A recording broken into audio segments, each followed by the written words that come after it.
WCW sold out 1997. More like solely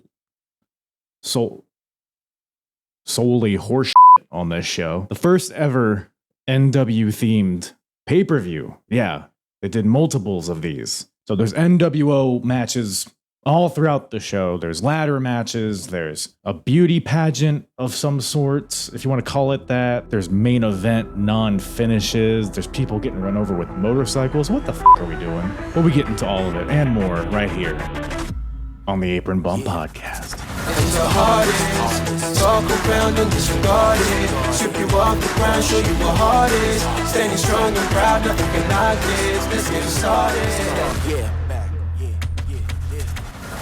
What's up, everybody? Welcome to the Apron Bump Podcast. I'm your host. The hardest part of the ring. How is everybody doing? We got a doozy on the way today. It's kind of a longer one. I don't know how it was so long.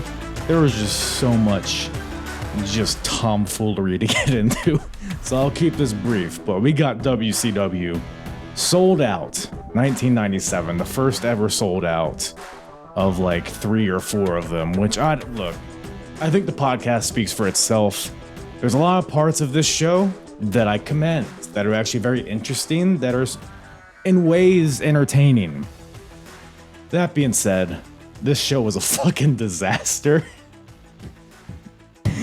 It's fun talking about in retrospect, but watching this show was just a slog.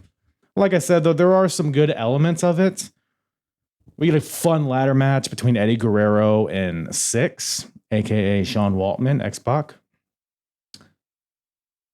That's pretty much where the good parts end. There's Chris Jericho's here, that's fine. Steiner Brothers versus Outsiders, sure, whatever. The debut of Buff Bagwell. I can rattle off these matches. VK Wall Street's here for some. I can rattle off these matches. But I know you hit play on this bad boy for one reason and one reason only.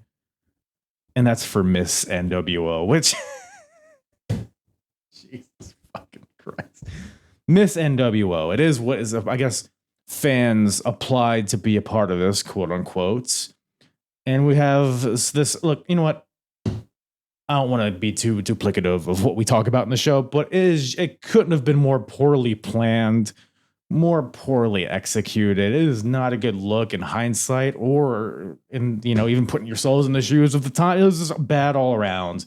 This show stunk.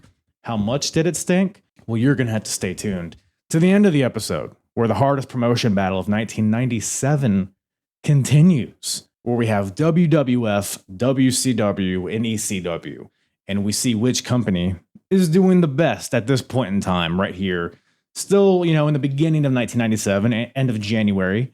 So a lot of year left, but we're following up Royal Rumble 1997, which has set the table for this year, which is not a high bar they set, but I don't even think the show cleared it. So that'll be fun. So make sure you stay tuned to the end. Like I said, we'll get into the worst, the best of the year so far, matches, segments, characters, pay-per-view quality, all of that stuff. And what are the stakes? Because everything needs stakes, right? You can't just have a competition for the sake of having a competition. What is at stake? Well, I could tell you, but I think I'd rather show you. That's right. I will purchase a championship belt of the winning company at the end of this year that we're covering, 1997. Among the 3 companies, whichever company wins, I'll buy a championship belt representing that company. And as you can see here, WWF won in 1996. We did a whole finale episode. That's on YouTube in the live section. So go check that out. That was a good old time. But you see here, shiny IC title, the old Gold Dust belt. Actually, I think his had like a gold strap on it. Am I making that up? I don't know. I have vague memories of Ahmed Johnson wearing that, and it's blending into his skin. But here, so what's going to go on this other shoulder? We'll just have to see. You'll have to follow along. And that continues, like I said, at the end of this episode. And on this episode, I had my boy Juss from the GETCHO podcast, returning to the show. Always a good hootin' tootin' good time with my boy Justin. You can check him and the GETCHO podcast wherever you listen to podcasts. Him, his various guests, various hosts talk a little bit of the wrestling. They do fun segments. They talk about the current stuff, all the major scuttlebutt going on in wrestling, some pop culture stuff mixed in there. Like I said, they do segments, they do rap battles, they do poetry, they do badminton, I think. There's a lot of good stuff going on at the GETCHO podcast. So go check it out at GETCHO Podcasts. All of the information will be in the description below. Hilarious show. I strongly suggest you go check it out. And yeah, with that, follow me, I guess, at Apron Bump. If you want, well, I have you here. Might as well, if you're watching this, you might as well follow me. Yeah, with that, let's get right into it, baby.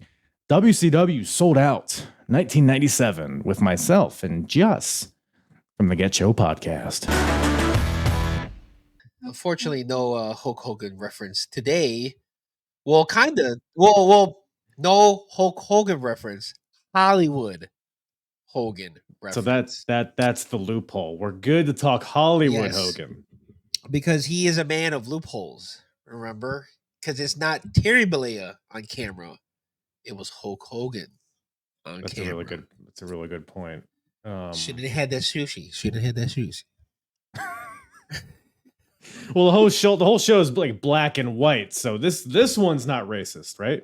Well, I mean, there was a little Hispanic tidbit for Eddie Guerrero when he comes out. Tidbit.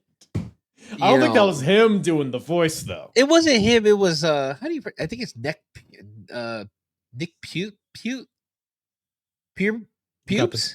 Nick Pubes. Is that his name? The voiceover for nWo?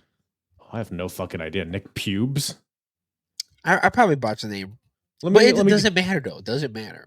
I'm gonna type in Nick Pubes. See what happens. Okay. See what happens. That's not. You're gonna get either a Manscaped ad or a For Hims ad. So Nick's pubes. It's got a whole. Oh, it's from Big Mouth. That's a whole thing. That's a whole other episode in itself. You know what I'm saying? You know what I'm saying?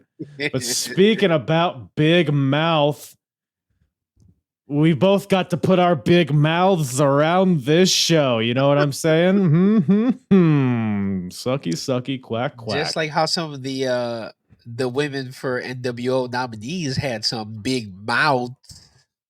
So I'm going to guess that this episode is 80% talking about Miss nWo. Because that's why I'm here. I told you I watched the episode. I watched the show on the weekend. Mm-hmm. And I told you I had to do some deep dive research. And that was my deep dive research, is to find out what all the contestants for the Miss nWo, what their occupation was, and how they get qualified to get in the Just Too Sweet beauty pageant. Well, look, just a little tease. I may or may not already have that covered. Oh, so did we? Are we just synced up like this? I think on the same wavelength. We're docking. We're definitely docking, dude. Dude, you're uncircumcised, right? I'm sorry. So sold out, 1997, the first ever. So I can't believe they did multiples of these. By the way, this is the first one I've seen, and my good, or maybe you love the show. I don't know. Overall, what'd you think of Sold Out in 97? Oh, I hate this. Yeah. Okay. Right off the bat. So we are in the same lane. Okay. This was horrible. I mean, could they have not picked a better metaphor than in the beginning of the show by riding on garbage trucks? Because this was complete trash. Basura. I didn't even think that they told us what was coming. I'm telling you. It was I know arriving they say at for the arena. life. I know they say for life, but that was foreshadowing. Dude, man, this is why you come on here. You really pick it apart. You get the metaphors, the ethos, the pathos. That's what I'm saying. By the way, I get the bumping. We get the bumping. We're bumping all the bump. You know, shout out B2K. I almost said BTS. I was like, that's not right. Ooh, no. Um, but yeah, this is so sold out for anyone unaware. It's the first ever NWO themed pay-per-view. And I don't know, man. It's just not a good show. Like there's not much the NWO at this point. Because did you watch WCW back in the day? Were you like watching it live? Yeah, so like I did keep up with the whole the Scott Hall and them, changing sides and Hogan doing his thing and NWO picking up and everything. Because I mean, it was everywhere. You see the shirt, so it's like, what is that Right. about? And blah blah blah. And so like, yeah, I was keeping up, and I think that they've been doing NWO for I think 6 months, right? Because Bash to the Something like Beach that, was yeah. that summer, Mhm. and this is January, and so they only been doing it for like whoever can do the math right now, like 5 or 4 months, right? Let's say roughly, Uh-huh. and it just shows you how much like they completely watered down from that point on to like where they are in January. Because Yeah. it was cool with just the 3 or 4 when they included Syxx, X-Pac, Sean Walton. Even with the Giant. Even with the I thought that Giant was cool. pretty decent, but then Yeah. when they started adding Scott Norton, VK Wall Street. right? And then who was the guy? See, I don't even know his name. Buff Bubba, Bagwell? Big Boss Man, Big Bubba, yeah. right? They started adding. I mean, I understand that you had to get $1 Million Man for the backing of the money, but Right. but yeah, when they started mouthpiece, adding too. more and more members, it just got diluted. Just got real diluted. Yeah, and that's like because I'm living through WCW for the first time here, but that's something that I've always heard is that the NWO was cool at first and then just blew up way too much. Like you said, it just got diluted at some point. I didn't think it would be this fast though, dude. Like Exactly. you said, 5 or 6 months in. Because like you said, it starts out with the 3. It's cool, right? Mm-hmm. They bring in, is it Syxx first or Giant? Whatever, it's like close together, right? Yeah, they're close together. Yeah, Like Syxx, Giant, and Ted DiBiase. So that's what, 6 Yeah. people? And I guess Vincent, sure, he's harmless. He's just there. he has to come with. I mean, It's at that point where that it should have stopped there. But then Mhm. literally it's not even like every guy has like a sweet reveal. It's not like, oh, VK Wall Street, he turned on Alex Wright and now he's the man. No, they literally were like, Eric Bischoff's like, everyone has an opportunity to either join us or be against us. And then you just have random fucking, I guess VK Wall Street's here. It's like a really quick segment. They don't let it breathe. And then, it's Big Bubba, I guess. He has a shirt on. Oh, Masachono, he's Japanese. So, yeah, it's jarring how quickly it's fallen off. And I know there's still some good, or at least I would assume there's still some good from them coming up. But this show was not representative of the good. No, it wasn't. Okay. I mean, I will say, I mean, I know we're going to talk about it, but like the one savior though was the Eddie Guerrero Syxx match. Yes. Yeah. That was probably the one savior. If you watch anything else, I mean, it just was just typical Monday Night Nitro, like just shenanigans. The tag match was pretty decent though, I got to say. The finish was. But that match was way too long than it needed to be. Right. Exactly. But the Hollywood and Giant, I mean, I get it, that's the main event. But it had no win. It had no finish. Oh, dude, it drove me crazy. It's a pay-per-view. Yeah, exactly. Exactly. And then I know we're gonna get into it. No, well, fuck it. I'll let you do your thing, and then we'll drop the notes. Yeah, we'll touch on every little nook and cranny with this thing, but yeah, man, it's sold out. They're in what's some rant? They're like Cedar Rapids, Iowa, or some shit. Cedar Rapids, Iowa, I believe it was. Is that like the hub of NWO fans? Like, dude, no, it wasn't. Because if you saw the crowd, obviously the crowd, they were just like happy to have a pay-per-view there, right? I don't think they were though. They were just like the energy of this show was just non-existent from the crowd. No, yeah, in the beginning, I believe, because it just seemed like, okay, I don't know anything about Iowa. I know they're our neighboring, state to Illinois. I know this. but it just seems like most Iowans, shout out, are Seth not Rollins. bad people.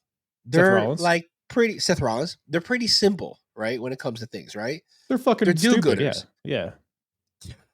Whoa, Simple. whoa, Simple. Oh, you mean whoa, simple? whoa. Like, sorry. Whoa, like I they was- just like simple things, you know. I was Like just maybe a yes-anding Friday you. night is Okay. going Yeah, to the pumpkin farm. You know what I'm saying? The You know, pumpkin farm. it's just very simple routines, simple things, right? Yeah. Right. And it just didn't seem like NWO was the place to be. It just seemed like every time that they had a babyface come out, that's who they were cheering for, right? When Giant was about to get the win, they popped for Giant. When Mhm. Eddie Guerrero was getting like, looked like he was gonna win, and he, not gonna spoil anything, but they were all cheering for faces.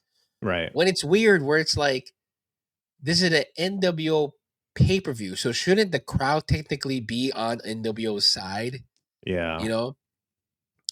So that's There's the a part lot that that's the part that was like a huge miss right there.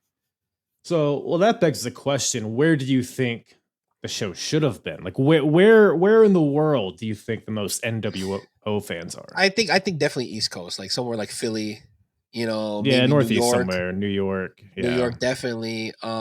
Maybe Las Vegas, LA, but I don't think WCW was doing good in those areas because those were all mostly occupied by Yeah. WWE.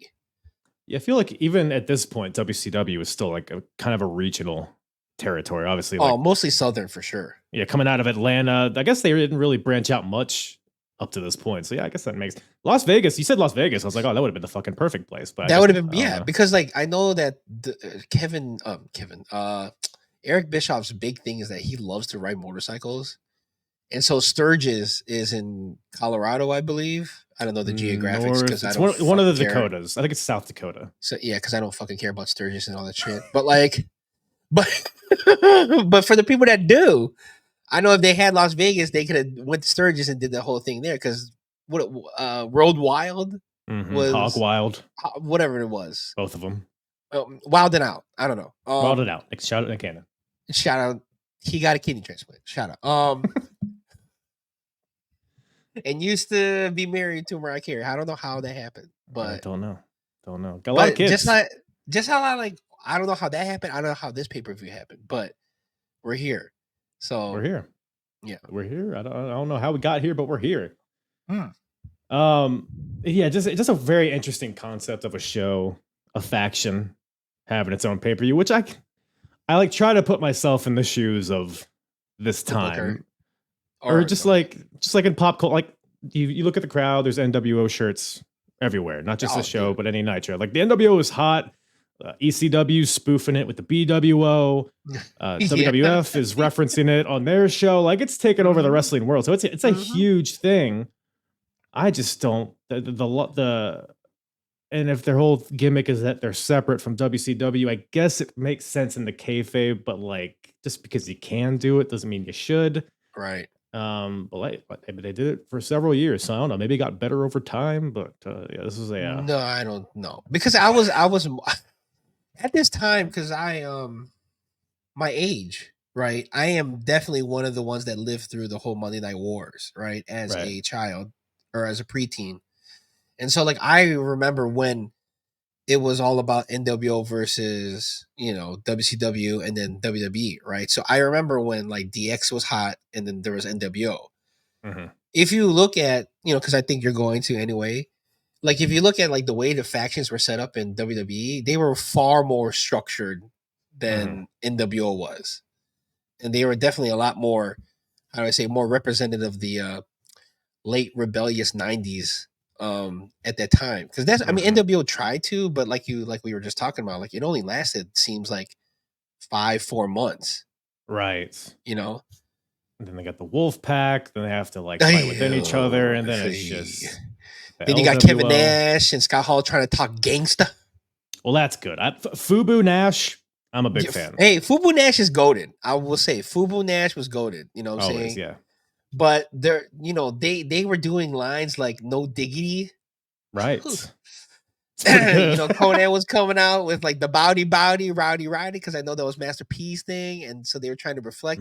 But it's like you're doing that in Georgia. You know what I'm saying? Like you're doing that in like not Atlanta, Georgia. You're doing it in like Upper Georgia. Right. You Macon. know, I don't know where Macon is. I know it's another city. biscuits. Yes.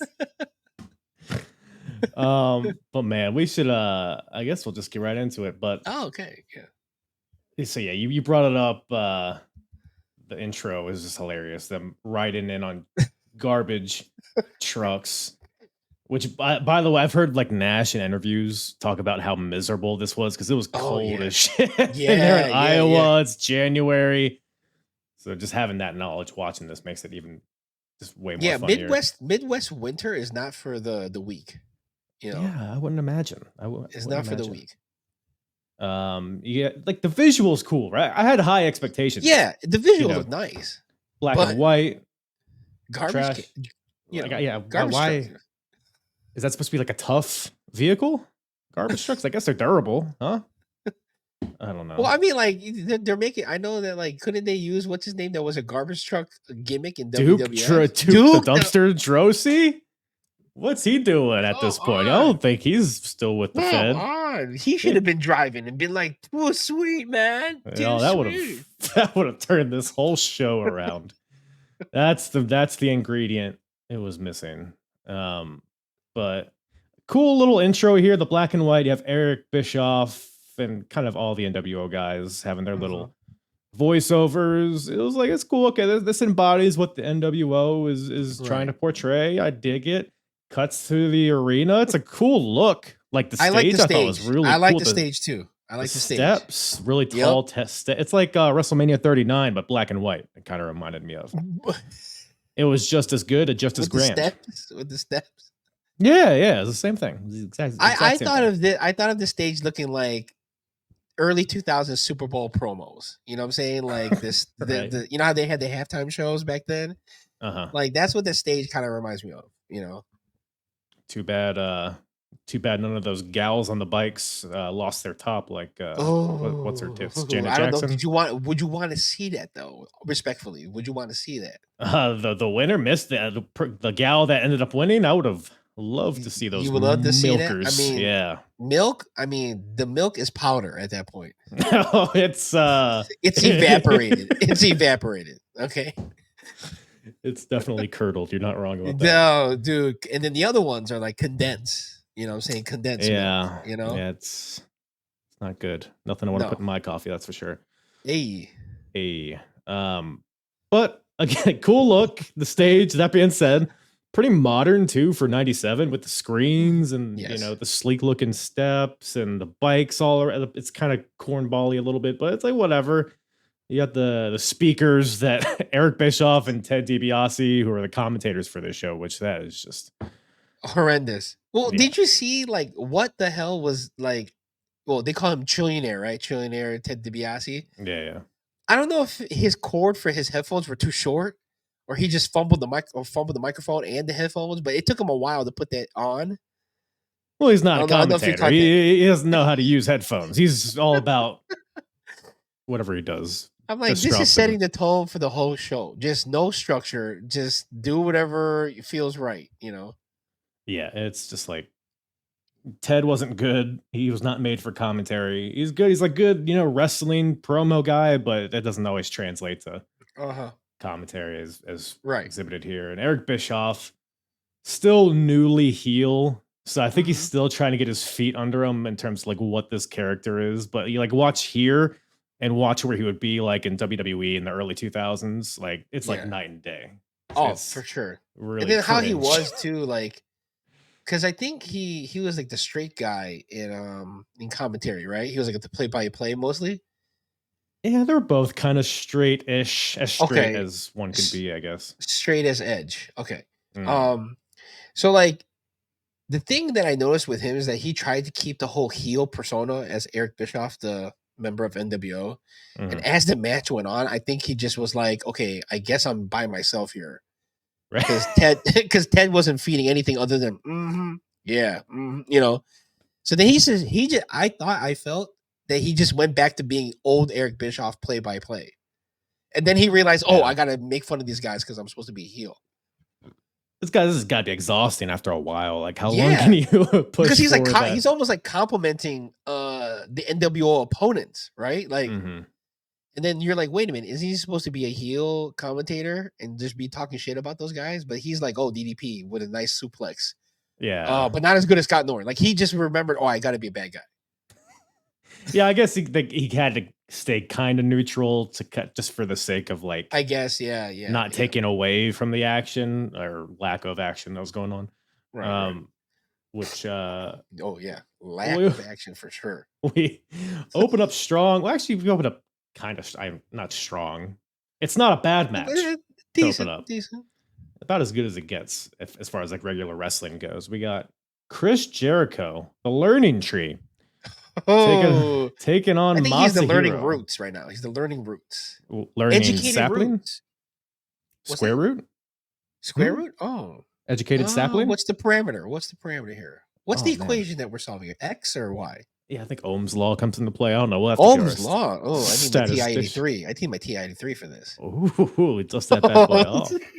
Boobies, right? 8008. 8-0. Shout out. Hell no. Speaking of boobies, a fella that probably has lots of them in his mouth. I don't know. Masahiro Chono. So we got Jericho versus Chono here. We got Masahiro Chono, the Yep. Japanese representation of the NWO.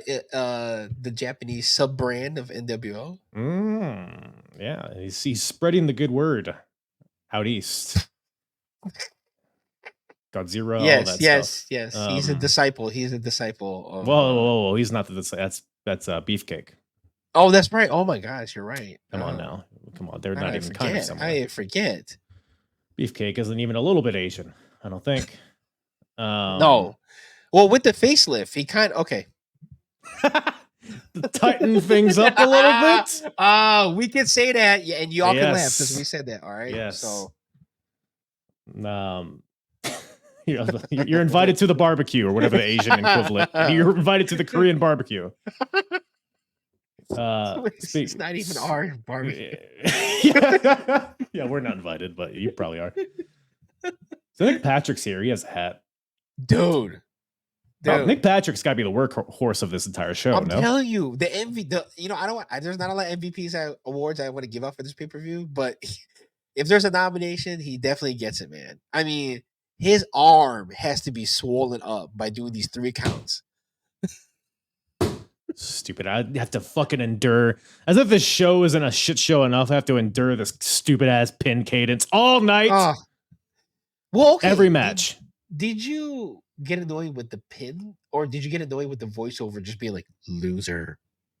Oh, you mean Nick Pubes? Yes. Like Nick Pubes, yeah. Shout out Nick Pubes. And like talk about like the missed time too. It just didn't. It didn't add anything. It just didn't mean nothing. It meant nothing. Do it during the entrance, maybe, because another a kind of a funny addition to this is that the baby faces don't get ring music, which is just they're trying to sabotage them. I get it. It plays into it, but then you have like the little, Nick Pubes with the voiceovers. I don't know what he said about Jericho. Do you remember? Or if he said anything? No, I don't think he said anything about Jericho, but after the next opponents, he does like add a little something to their entrance. But I don't remember what he said, Chris Jericho. Yeah, it might have just been loser. But yeah, it'd be like in the matches too. It'd be like, Irish whip, a headlock. Thanks. All right. Anyways, we got another arm drag. Okay. And then it's like, we got it. We heard you. Yeah. And it got no. And the worst thing in wrestling is like no reaction. It got like no reaction. Who cares? Exactly. Boo! Like, mythical man voice. You know what I'm saying? Like it just didn't resonate with anybody. And like if you were trying to be funny, it just didn't work also too. Yeah, it's just, again, I like try to put myself in the time period. Is that the humor of the time? But like you said, the crowd didn't react to it either, so obviously it's not hitting very. Yeah. I mean, this time, in this era, 96 to 97, I mean, this is the era of like South Park, Beavis and Butthead, like the real edgy type stuff, Jerry Springer's like at a kind of like a prime. Howard Stern is at a prime. So a lot of those edgy type comedies that are pushing the envelope is like really of what the humor is at that time. And calling somebody loser like that, it was like maybe 80s. That's like Caddyshack type humor. Yeah. I think Jericho needed to be called a Mexican jumping bean or something. I don't know. Oh no, that's what he used for Eddie Guerrero. Oh, is it? Yeah. It would be funny if they just used the sound drop at the wrong point and called Jericho a Mexican jumping bean. Or the Michigan Mutts, but it was like Chris Jericho. Exactly. Oh, sorry. Oh, I'm from Toronto, you idiot, or whatever the hell. Yeah, right. The match is what it is. Chono's here. I mean, both solid workers. Chono is like I don't know if he's the inventor of the STF, but he definitely like popularized it. Right. So he's like works the leg at Jericho. Jericho is able to fight out. Hits a lion salt for a 2 count. And we're bringing out tables already. First match for no reason. Just I forget who. And like there was like no stipulation for this. It's just like okay, I guess NWO rules. Well, it's referee's discretion, but so he doesn't care. Obviously, that the referee is Mr. Nick Patrick, who is, in case it was unclear if he's in the NWO, he's wearing an NWO T-shirt, has an NWO hat, wearing it backwards, and all throughout the night he's helping the NWO, which adds another element, which it plays more of a part in the later matches, but ultimately Jericho, I think he sets up the table on the outside, but he's the one that ends up getting thrown through it. Gets knocked off the top turnbuckle through the table, gets thrown in the ring. Chono, mafia kick to the chops, and gets the win. So Masa Chono. NWO is out hot, 1-0 against WCW.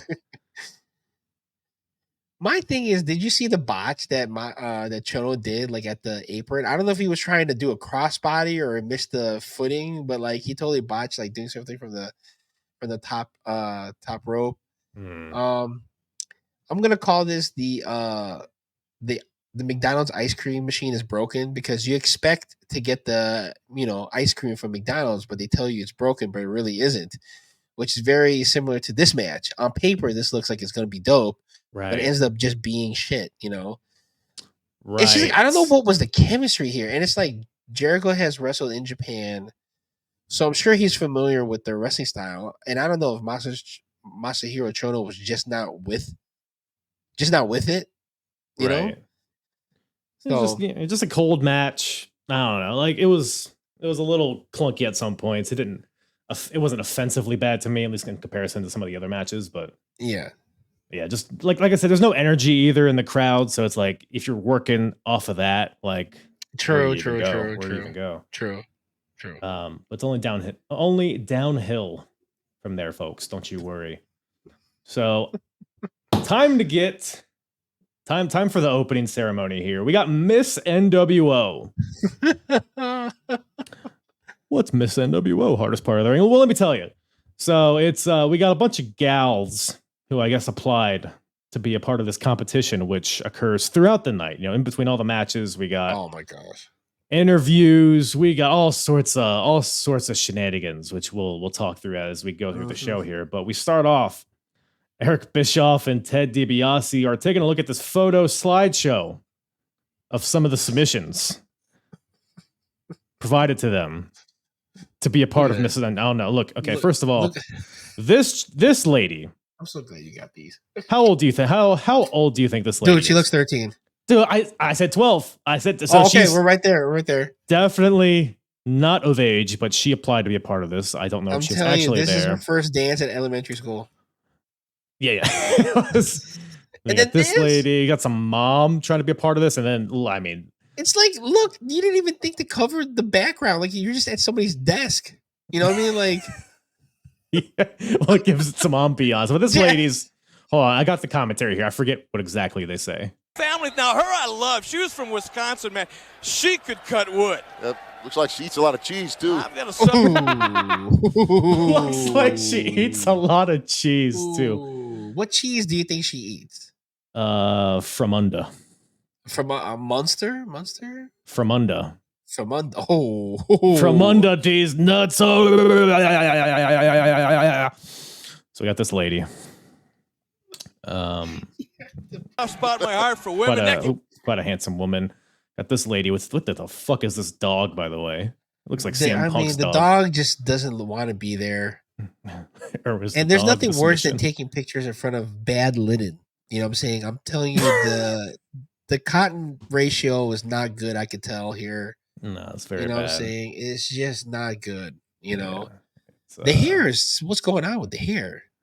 It's kind of it seems like all these gals kind of have similar wavy curls, like the Stephanie McMahon curls. You know. Here's my boy. Here's our boy, Hollywood. What is going on? Where is he? Bath and Body Works, 96.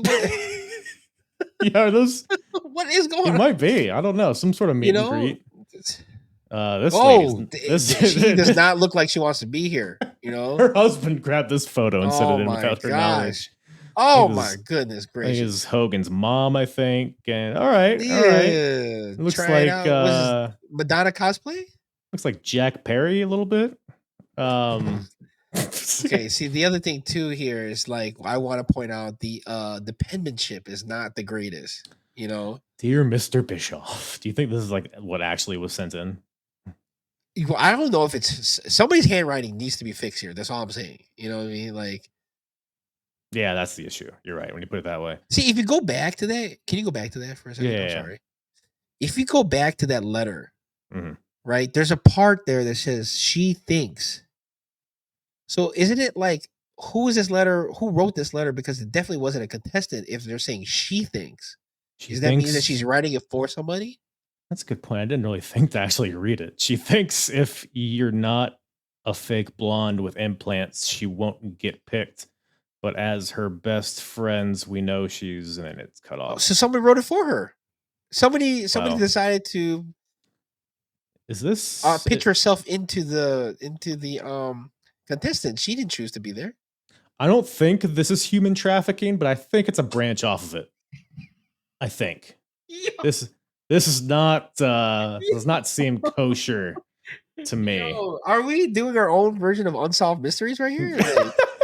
Yeah, all these pictures dude, look like. If you just play the music right now, like I tell you, we're watching Unsolved Mysteries. She thought she was going to a dance until she wouldn't know. She didn't know until that night that it was her last dance. Shout out Michael Jordan. But yeah, this is very not a good way. By the way, so this is like on the pay-per-view. I mean, just listen to the crowd. As Biz nWo, and these were two. At some point, there's boring chants. Like they just spend so much. This is not even the whole thing. I cut out probably half of it. They're just spending so much time just looking at these pictures. I'm so glad you pointed it out because so much dead air was spent on this. Oh, dude, and it's like, yeah, the show just was not paced well. It's just. And then I don't know if you, because I looked up some interviews on this, and this topic in particular, they had said that they wanted to do something completely opposite of what you think they would do, like not go for like a hot chick or whatever, and not, they wanted to steer away from that. I think that's all BS. I think that they were definitely going to go that route, and then TNT was like, "You're absolutely not doing that," Because remember, they had standard practices, unlike WWE. Right. Remember, WWE can get away with being a lot more edgier than what WCW can do. Mm-hmm. They can do all that violence-ish type stuff, but they can't really verbalize it or act on it, right? Unlike what you see later on with like DX and Nation and even Heart Foundation, I really think that they were told not to do what they wanted to do, which was obviously go get a hot chick type of thing. And they were like, okay, no, instead get the women that are at the Waffle House right down there. The local Iowa flavor is what ended up on this stage. The ladies working the night shift at Kmart are going to be coming out soon. Like, I'm sure that they wouldn't mind. Yeah, this is definitely I don't think there was like an audition process. I think these were just all of the ladies that applied, and they're like, well, You think legitimately like they applied for this? yeah, we saw the letters. Just, I mean, come on, they wouldn't lie to us. Right, and like it's so funny too because I point out the desk, and the reason why I point that out is that you see 4 different pictures, but the same desk. You know what I'm saying? So it's like someone just Well, it's whoever's opening the letters, right? yeah. Well, at some point, there's more wrestling on the show, I think. And honestly, the next match might be the match of the night. Is this the Jeff Jarrett? Or no. Is this the Big Boss Man? And it is Big Bubba Rogers. Oh my God! Taking on Hugh Morris, representing the Dungeon of Doom. Shout out. In a Mexican death match. Are there any Mexicans in this match? Adios mio. Not even Jimmy Hart is Mexican, I don't think. No, not even a 0.5 percentage. Is it a Mexican? So the rules of a Mexican death match, if anybody's wondering, is just a last man standing match. So a Texas death match, you got to pin or submit your opponent, and then the count starts. But here, I don't believe you have to. I think the count just starts, right? I believe so, yeah. So I guess that's the only difference. I guess last man standing wasn't like a thing at this point. So I guess what else are you going to call it? Right. But why not just have a fucking... There's a lot of things they could have called it. But just call it like a street fight or something. I don't know. What's like, okay, did you do... I don't know if you know, but like Conan was supposed to be in this match, right? Oh, was he? Hence the reason why it's supposed to be Mexican death match, right? There we go, yeah. Right. And so like he took a booking in Mexico that couldn't have him leave. So they replaced him with Hugh Morris, but they didn't change the name of the match. Which could have been an easy fix. Right? Just call it street fight match, right? Or something like that, right? Call it Iowa Brawl. They could have... It's been so simple to change. I'm looking up where Hugh Morris is from. He is from New Jersey. Sicily, Italy? That's actually pretty fucking good. That was good. Right off the dome. Sicily? I like it. Hey, I like it. You know, I try here, That's good stuff. But yeah, so it's not a Sicily death match, but it is a silly death match because, man, I mean, where do we even start? We got Big Bubba Rogers. We got Hugh Morris. Jimmy Hart's there with just his colorful jacket is just such a funny... The tie-dye is immaculate, the contrast from the rest of the show is just very good. Come on. I'm Jimmy Hart, baby. Come on, baby. By the way, the fucking music of... Because the baby Hugh Morris comes out to no music, of course, but then Bubba Rogers and the rest of the nWo, except for Hogan and the Outsiders, they all come out to the same stock rock music, which I don't know if that's dubbed over music. I don't know if the rock band that was there was playing it. Do you remember? Oh God, it's like I know the name of the song, but I think they just loop it for the non-important members. For the B Squad. Oh, if you want to call it the B Squad. Yeah, I just feel like it's just looped for them, but then for everybody else, it's just like a brand new song. Right. Interesting. God, what is the name of the song? I can't think of it. But yeah. But I guess in a way you're right. Like it's just looped for them. Yeah, but it's just like really lame music. Again, I don't know if this is like the original, like what they actually ended up playing, but it didn't seem like the rock band was playing. Looking at them, they didn't seem like they were fiddling with the keys. But match gets underway here. I don't know. Bubba has a chain. He's swinging it. Like, when I think of somebody getting hit with a chain in wrestling, you think, wrapping it around the fist, punching them. But no, Bubba's just like a whip. Like it's, I'm not going to make that joke, but it's, careful. We're in Iowa. Mexican death match, not a never mind. So Bubba's swinging a chain, and I don't know. The finish is probably the takeaway. No, I'm okay. First off, there's a couple things to unpack on this match because as wild as this was, it really was that too. Because he breaks out, Bubba breaks out the handcuffs, and Hugh Morris though you think he's funny, he's actually bright. Does a weird MacGyver switcheroo where he actually handcuffs Bubba, right? Yes. But here's the funny thing: somebody forgot to actually handcuff somebody. Because if you look closely, the cuffs aren't even cuffed. I did not notice that. No. The cuffs aren't even cuffed. And so he's holding it and just letting one jangle as if he's cuffed. And he's just trying to pretend like it's handcuffed. And it's so funny because like you see it actually when he gets like clothesline to the outside and he like rolls out of the top rope. So how would he have to hold on if he was handcuffed to begin with? I don't know. Maybe it's all playing possum. Because look, big boss man, of course, he's very familiar with the handcuffs.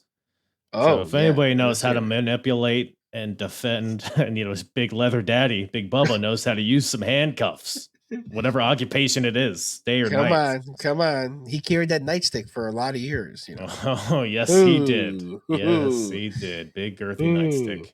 No, but okay, and then Hugh Morris does the worst backflip that I've ever seen in my entire life, and I totally forgot. No. Well, first of all, it's no laughing matter. Yeah, you said it was Hugh Morris / Bill DeMott, top 3 moonsault of all time. Get out of here! Who is this? You said Hugh Morris and who? He went by Bill DeMott in WWE. That's his real name. I think it's his real name. Ooh, you want my top 3 moonsaults of all time? Yeah, name me 3 moonsaults that are better than no laughing matter. Io Shirai, for sure. Great Muda. No. Io Shirai's moonsault is not better than Hugh Morris's. Let me get... Oh, who else am I going to choose here? If you say Charlotte Flair, I'm kicking you from the room. No, not Charlotte Flair. No, I can't do Charlotte Flair. She's not. No. You know what? CM Punk. No, I'm trying to... Who does another one? Vader has a good moonsault. Vader's good. But it's not I would say Bam Bam Bigelow.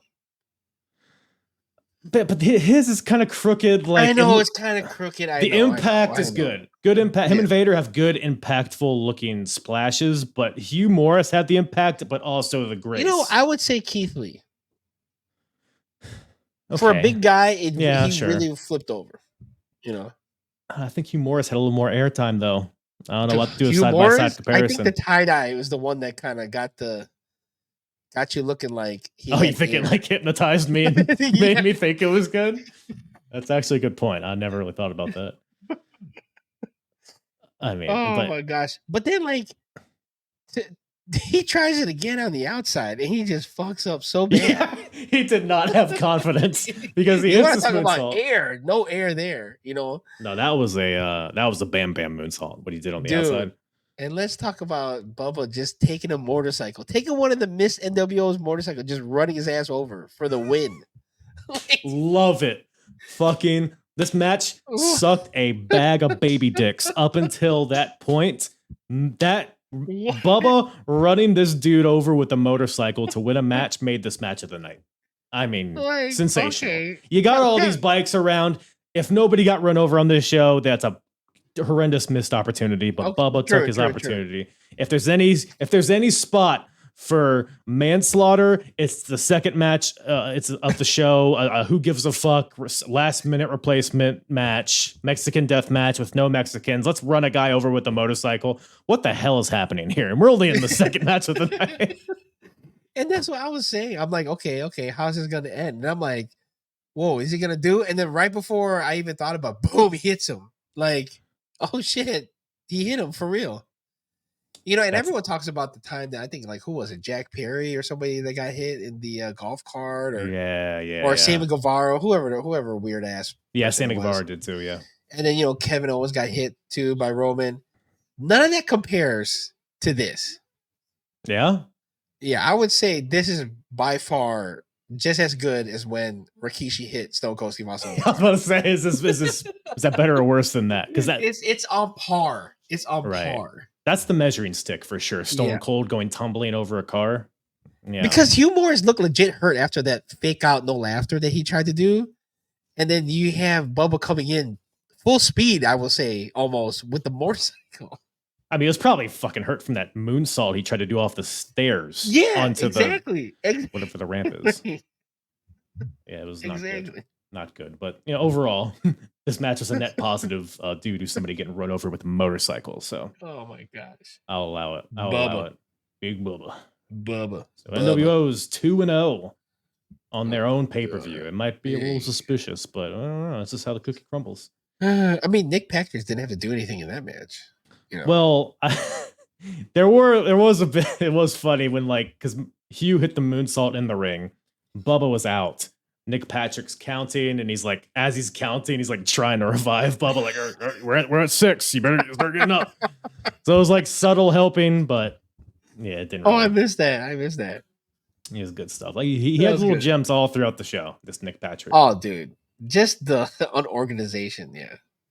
You want to talk unorganization? Let's go. How about this Miss NWO? There are several segments in a row, after each match. Yeah. So what's this dude named the host, Jack Meoff or whatever his name is? Yeah. He's never seen again after this too. Look, I don't think he necessarily did a bad job. He wasn't really given much to work with. Maybe these ladies could have been coached up on what the questions were, or where they were, or what the tone is.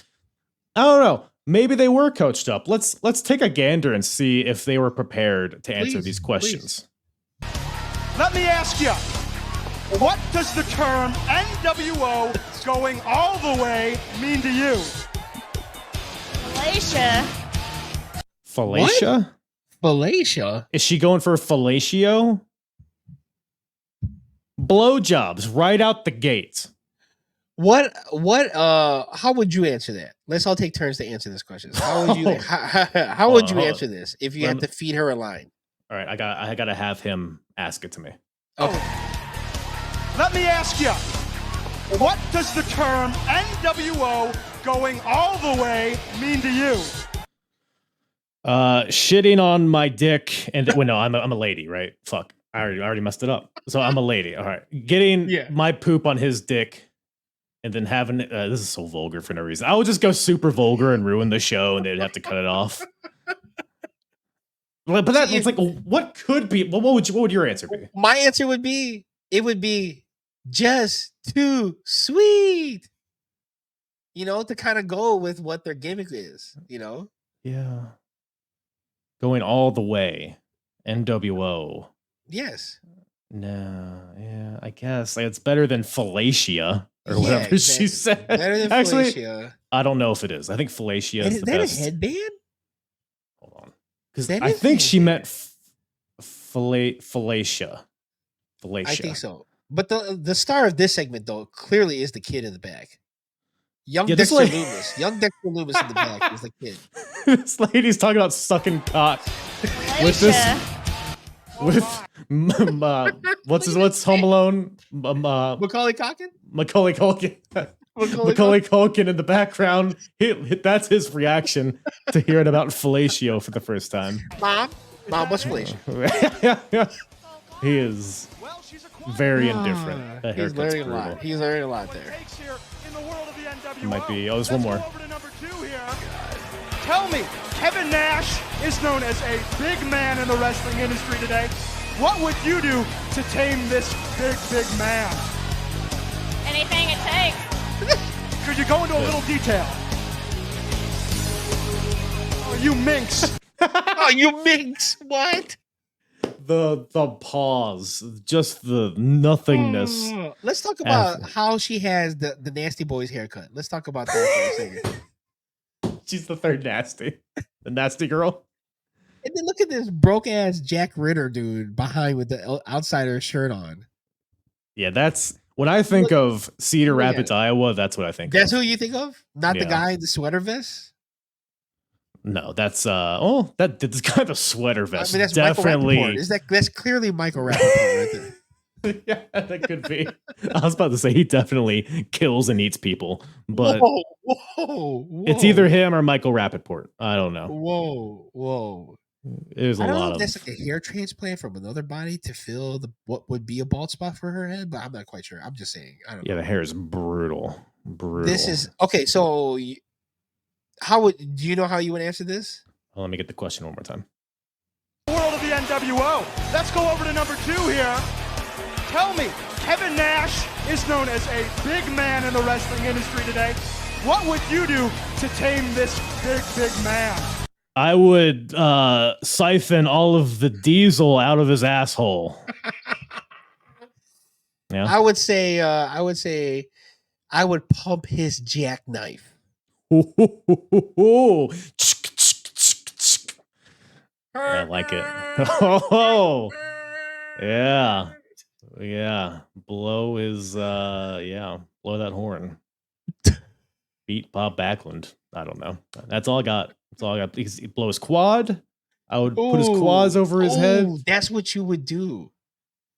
Blow his quad. Yes. Yeah, I like it. We should have coached this chick up. That's what I'm saying. We should have head right this. Well, if they ever do this again, we'll be prepared. We'll be prepared. And I'm sure. I didn't include it in that clip, but then it cuts to like a silhouette dancer behind like a screen that is definitely held at gunpoint because she's dancing like, oh yes, with just the shadow behind the white screen. Yeah. Looks like that Australian break dancer. What's her name? Ray Gun. I was thinking more of like those, like, remember in Austin Powers, they would have like girls dancing behind. That's what I was thinking of. It'd be like Austin on his knees, and then somebody would be like shoving a stick up his ass. It would look like, yeah, baby. Yeah. Oh, deeper, honey. Do I make you Randy, baby? Yeah. Well, you know what makes me Randy? Oh. JEFF JARRETT and IRS for some reason are having a match. Wall Street Journal. Yo, he's Michael, not VK Wall Street anymore. He is just Michael Wall Street. Mr. Wyatt out here taking on Jeff Jarrett. Ain't he great? No. Jeff Jarrett, I mean, he's ain't he okay? Ain't he serviceable in this match? Yeah, I guess maybe. I don't know. Jeff comes out. He's Jeff Jarrett. God. Michael Wall Street. More stock music. Just another. Just horrible ass music. Who else is in the nWo? I guess, yeah, sure. IRS. Go out there and fucking have a boring match like you always do. Not even any suspenders to add some flavor to it. Just nope. Just Michael Wall Street. So I think the bigger story here is the Four Horsemen, which are having a bit of school me on this, because I was kind of like wasn't sure what they were doing here. Was Jeff Jarrett part of like this Timu version of Four Horsemen, or what was the? So the horse, it's a bit confusing. And so it was it's Flair, Arn, Benoit, and Mongo. Right. Okay. Flair is out injured. I think he's recovering from shoulder injury. Jarrett got the endorsement from Flair, but nobody else really in the group approved of him being in the group. So he's Carlito. Yeah. Like what Carlito is to the Judgment Day is what Jeff Jarrett is to the Four Horsemen. I guess so, man. He's or is that infamous interim membership, type of deal? Oh, like a free trial type of deal? Yeah, like a interim champion and all that BS, Oh, he's just like filling in for Flair until Flair's back, and then that's the thing is I don't think Jarrett's gonna wanna leave the Horsemen, which is I think is where the tension among the members. Oh, I got you.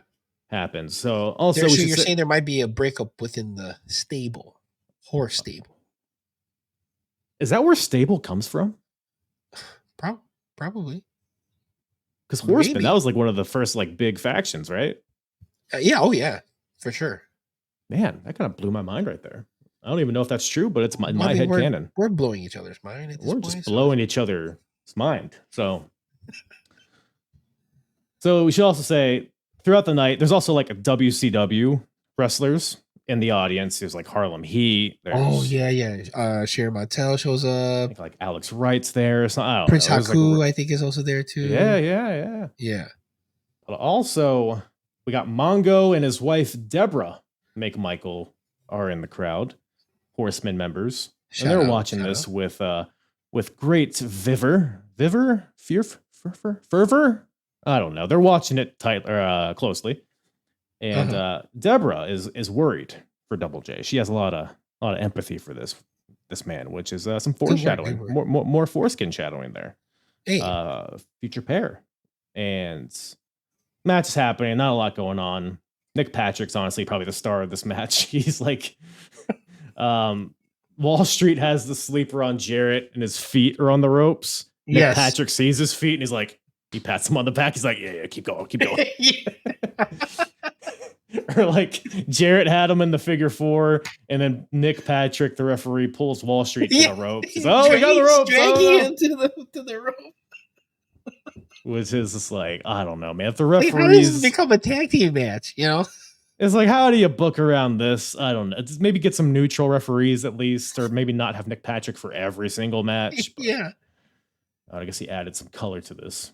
But at the same time, I feel so bad for Mike Rotundo, who's probably, Mike Rotundo is a really good wrestler in his own right, but he has to have help from a ref. Like, isn't that so embarrassing? Yeah, he's already like a schmuck in this nWo group. He's definitely bottom of the totem pole, and now I don't know. Jarrett's got some momentum, I guess. He's got some steam behind him. The nod from Ric Flair, like he's involved, so it's not like he's losing to Sergeant Craig Pittman or anything like that. Like he's losing to Jeff Jarrett, which is fine. Mike Rotundo, a respected wrestler, member of nWo. Of course. Sure. But ultimately, Wall Street has the old abdominal stretch with the rope leverage. Mongo hops the barricade, clocks Wall Street with his little briefcase, his Halliburton briefcase. Clocks him with it. And this allows Jarrett to get the win, so the nWo falls. Yeah. And I believe Nick Patrick, I think Mongo threatened Nick Patrick to count, so that's how they were able to work around, why wouldn't he? Or why would he count? But so it worked here, I guess. Deborah was urging Mongo to do it because she was feeling bad for Jarrett. Mongo didn't like Jarrett, but he likes his wife and he's listening to his wife. So we're kind of fueling this horseman will they, won't they thing, I guess. It's at least adding another story element to this show, and it's not just nWo versus WCW.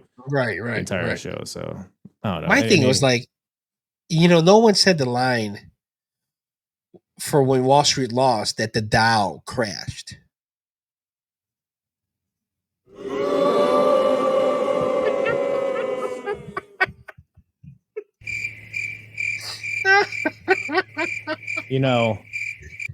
I think that's his finisher, isn't it? Isn't it like the stock market crash? Is it? Oh, I'm pretty sure. The stock market crash? I think so. Okay. I'm pretty sure. So in today's era, he would be called Bitcoin. Why is that? Well, isn't that what some kids use today for currency? Is digital currency? Michael Bitcoin? Hey, I don't make the rules here. Yes, sounds like you do. And I don't like them. That's what Bray Wyatt should have been. Him and Bo, the Bitcoins. Bitcoin I'm brothers. not going here. I know there's a lot of sensitive people about Bray Wyatt topic. Nobody listening likes Bray Wyatt. Let's make fun of him a lot. The Bitcoin bros. That. I don't know about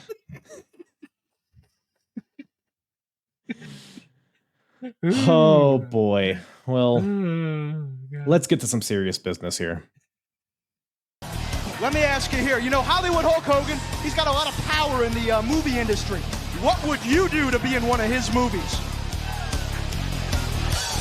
Whatever it takes. Is that not what Harvey Weinstein did? Is that not what? Snap! Yes. You want to be in my movie? Well, gosh. That's what we're doing here. Let's suck off Hogan to get involved in Mr. Nanny. I'll do a Super Commando. Yeah. Give a little fellation to get in Super Commando. Go Commando for Commando. Or she would be like, I'll use my Thunder Lips. That's actually pretty Rocky good. 3, Rocky 3. Damn. You could tell that she was caught off guard on this, just like you said earlier. This is what we were talking about. Like, they were just unprepared. Nobody queued up the mic. This guy's doing a horrible ass job, you know. Yeah. And you can tell in her face. You can tell in her face that she was just not ready for any of this. Well, they're not ready. And also, it's just like, hey, will you fuck this guy in the NWO? Yeah. That's all the questions. Yeah. Like, there's no like room for fun improv or creativity or quirkiness. It's just like, you want to be in Hogan's movies? What kind of phallic object would you throw in your twat? You know? Whatever it takes. Whatever. By the way, same answer as the last lady, by the way. So nobody's Like you. Let's head on over to number 4. No, that's what the first girl said. That was a duplicated answer. Look at you. You are buoyant. Oh, my. You are buoyant, which, you know, can't sue him for slander, I guess. You know, buoyant. It's been said that Zillionaire Ted, you know, he says everyone's got a price. I want to know what's yours because I got like $1.50 on me. You would walk away with a big bill. Ooh. Oh, The big bill, shout out. What? With a big, I mean, that's as good of an answer. Was she referencing Goldberg? Bill Goldberg? Or? Oh, I thought she was referencing Big Cass in AEW. Big Jericho's Big Bill, isn't that his name now? Oh, yeah, right. Who's probably like, what, 2 years old here? Yeah. Or Goldberg. Could be Goldberg too. I mean, yeah, how much would you charge for me to have intercourse with your vagina is what he's asking this lady. He obviously is cheap because he said $1.50. Which is, I mean, you like, gotta start low, right? If you're gonna haggle. I guess, and then work your way up. But like you said, like none of these improv or whatever this is hitting any mark whatsoever. No, the crowd's very like confused, indifferent. I guess it's a good bathroom break segment. Oh, for sure. They're wondering, okay, is tomorrow the big pancake breakfast? That's all they look forward to, the Sunday morning pancake buffet. The big pancake fundraiser, is that tomorrow? You know? Yeah, I got $1.50. How much would you charge? You're gonna get a big bill. Which fine. It's probably the best answer so far. But see, like, I don't remember anyone saying anything like that. You know, that doesn't sound anything reference. You know what I mean? Like close to like what I thought in 1996 people would be. You know, it's not aligning with the humor of the time. No, it's not humorous. Bill DeMott is more humorous. There's no laughing matter here. No, there's nobody getting run over by a motorcycle in this one. So yeah, that happens. Was that? Yeah, that's the right one. So we got American males. The explosion. The American males. Up next. Buff Bagwell.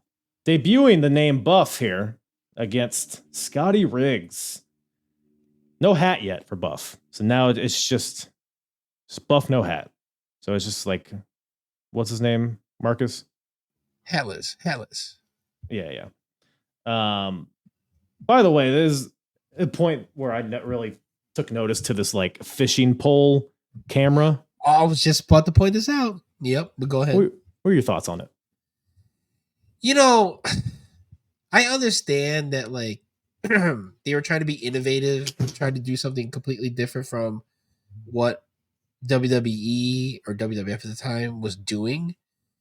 And so, like, even though the lens had a fishbowl type of look, where it totally gave me flashbacks to like watching Tony Hawk and Birds Bouquet and all that, and skater videos and Sublime. Shout out. It totally gave me a vibe of that era. But the way they were using it was okay, but it just looked weird when the other camera would pick up just a stick floating by somebody's face. It was not subtle. It wasn't subtle at all. So, like, for what it was trying to do, I get it. but Right. for the weirdness of it, I don't know. I mean, you Yeah, see that's this kind of today because like it kind of like trendsetted like um a bunch of people doing other things too, just in sports. Like now you see the at SummerSlam they had the ref cam, which I thought was pretty interesting. right. They had the pole. Remember, they would have the apron camera, like uh Yeah, the like the top rope turnbuckle post. camera. Yeah, Yeah. yeah. Then for TLC, they had the camera that's all the way in the ceiling to watch, the fall. So like it started something. It started something. Yeah. I mean, I won't hate on them for trying something new, and that's kind of like a theme for this whole show, really. Like, I admire them like going outside of the box and trying something, I guess, groundbreaking or at least very different Yeah. from what had been presented for any other wrestling company in the world. But yeah, Right. it's not everything hit, and this camera was definitely didn't really add to anything. It was like a different color palette than the other cameras too. It was very wonky. Yeah. Like the feed was like a lot. It was like hand camera feed Yeah, yeah, versus the exactly. like whatever television feed that they were using. But it just look off. It's just like putting it by the guy's like forehead. Right. Somebody should have grabbed it and used it as a weapon. That would have. Yeah, exactly. Yeah. I mean, that couldn't have made this match worse because boy howdy, this was Ooh. not a big fan of this match. I don't know what you think about it. It was like I think we talked about before. It was long than I expected it. Now it did pick up like towards the last like I would say 5 minutes. This match I think it was like 20 something minutes, right? It was long for sure. It felt like it. I don't know. And it's at this moment, at this time, that I'm beginning to realize like Kevin Nash really loves doing sidewalk slams. Uh-huh. Because he did like 3 of them in here, and that was like his highest. That was like what his high point move. I'm also realizing at this time that this should be dubbed Singlet Mania because the amount of people that had like the tank top connect to the tight singlet type style. You had the Steiners had it, Kevin Nash Right. had it, Scott Norton has it, Jeff Jarrett has it. It's like how many people are just wearing singlets out here? It's a sign of the times, man. Sign of the times. Sign I don't of the hate it. times. Yeah, this match in particular was 13 because Buff Bagwell, Scotty Riggs. This was 13 minutes. Oh, was it? Okay. But yeah, it felt like 30. It was just a lot of Buff. Wait. Which match are we talking about here? Buff Bagwell, Scotty Riggs. Oh, you know what? Edit all that shit that I said. Like No. I like it. I like it. It still applies. Because like you said, Kevin Nash, I was like, oh man, he's already. He didn't even want to talk about Scotty Riggs. That's how much he hated this match. I don't blame him. I don't blame him at all. Oh gosh, yeah, Buff Bagwell. Okay, go ahead. Spray tans galore. No, he's got a bad spray tan. I mean, he looks like a gigolo. Like that's what he was. It's like, yeah, it's very clear. Like it's all. He wins with the Buff Blockbuster, so he gets to win here. Yes. Yeah, Buff Bagwell. He becomes a pretty significant character going forward. So all's well that ends well there, I guess. I always thought he was decent on the mic for what his role was in nWo, just being kind of like the hyperactive guy that just talked a lot of shit, Yeah, I don't hate him. I mean, I'm fine with Buff. Yeah. So far. Yeah. He can kind of go in the ring when he wants to, but I don't know about this. I don't know about this one, big fella. But yeah. So poor Scotty Riggs eats the pin here, and it's at this point I'm wondering, like at face value, the show sucks ass. But yes, is this just nWo being the heels and giving us a bad pay-per-view on purpose? Because fuck the fans. Thoughts? No. You think they're just not doing their job well? No. And it's so funny. It's so funny. I've seen a lot of people say that a lot on, the famous IWC.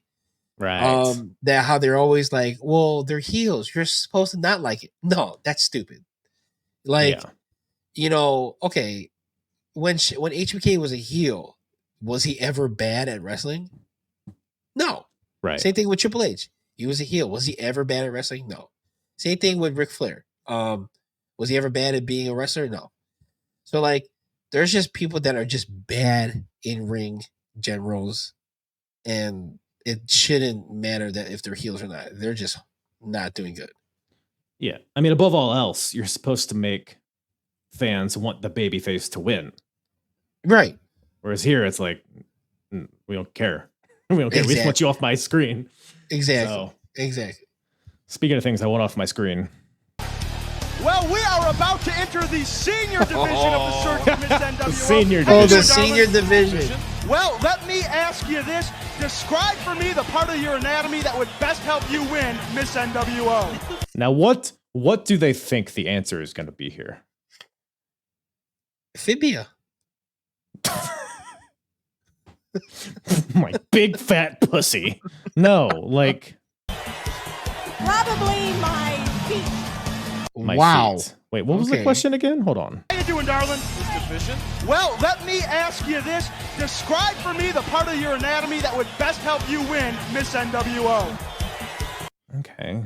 She has nice feet. Maybe she has nice feet. I don't know. We can't see in this picture, so it's the jury's out on that one, I guess. Well, we can't. Not only can we not see that, we can't really see her face. Also, you know, It's probably she has the same haircut as that kid from earlier. because like right now in this lighting in this picture, she looks like Ghostface from Scream. Well, that's very unkind. I'm sorry. I'm just being real, but like You're not wrong. You are not. You're correct. But yeah, the senior division rolls on here. Probably my Let's move on, shall we? Her feet. Oh, look at you. You're like a fine wine. You get better with age. How you doing? oh god. How you doing? Oh, How you doing? Huh? it couldn't get more senior than that, you know. I don't. If they couldn't have scripted this as well. How you doing, honey? Huh? It's like Alba, check your batteries. But it gets better. I had a good line there, won't use it. Folks, as you know, Buck Bagwell is known to have one of the better bodies in the wrestling industry. Tell me, darling, what material would you use to buck his biceps?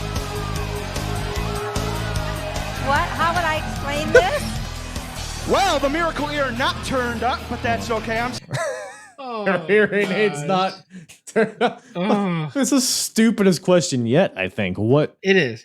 What material would you use to buff Buff's biceps? Satin. Like what? A better response would be like, I would remove my false dentures. See, you're giving way better answers than these Come on. ladies are, so Come on. yeah, I guess that's the only way I'm gonna detach my labia and wrap it around his arms like a blood constrictor, whatever the hell. I would beat it with my prosthesis. Shout out Mad Dog for Sean. Yeah, shout out. Yeah, so still not good. Still not good, in case anybody was wondering. The But fact that they had a senior division just speaks. they put Just them does it right right by there. the speakers too. This loud ass band is playing. Of course they can't hear you. Why not put them by the ring, away from the sound? I don't know. They all look like, respectfully, they all look like wives you would see on King of the Hill. What? Damn it, Bobby. God damn it, Bobby. Yeah. No, it's Oh god. well, anyways, we got a little DDP on the way here, taking on Scott Norton. Hey. At this point, I'm realizing that DDP is the first guy out here that anybody gives a shit about. Yes. Yep. Big reaction to old Diamond Dally, who's getting red hot at this point. We're fresh off him laying out Scott Hall on Nitro with the Diamond Cutter. The Diamond Cutter was that Monday or was it like?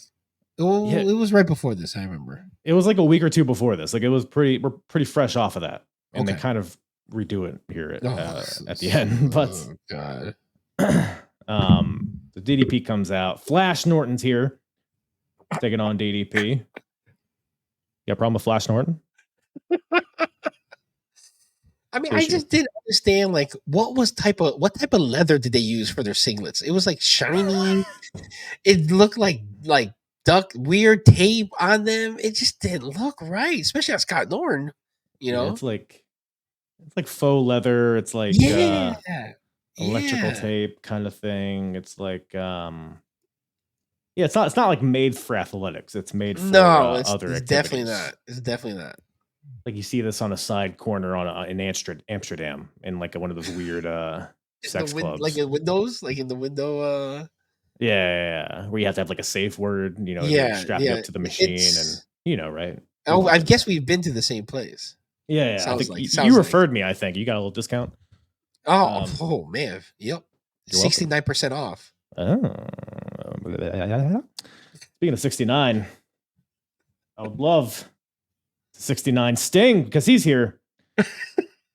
I mean, the match is it's whatever. DDP's. I do love DDP's selling here. That stuck out to me because Scott Norton, obviously big beefy boy, and Scott, DDP is like pretty much wrestling himself at this point because he's throwing himself all over the ring, right, barrel rolling to the outside. Was awesome too, like to see like because up until this point we haven't really seen like a good baby face, until like you said DDP, and like he's just working everything. He hits the ropes, he gets hit.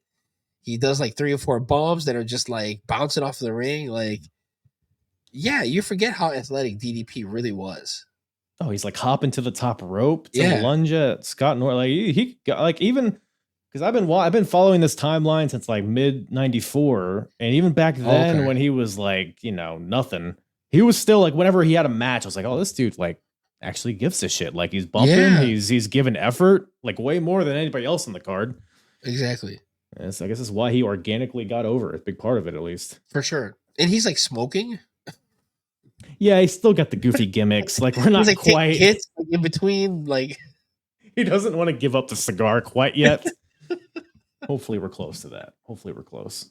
But the whole story going into this is Scott Hall and Kevin Nash were trying to recruit DDP to join the nWo because they both have history with him from their early days in WCW with like or Vinny Vegas, I think. Right. DDP was his manager, and Scott Hall, like Scott Diamond Stud. Yes.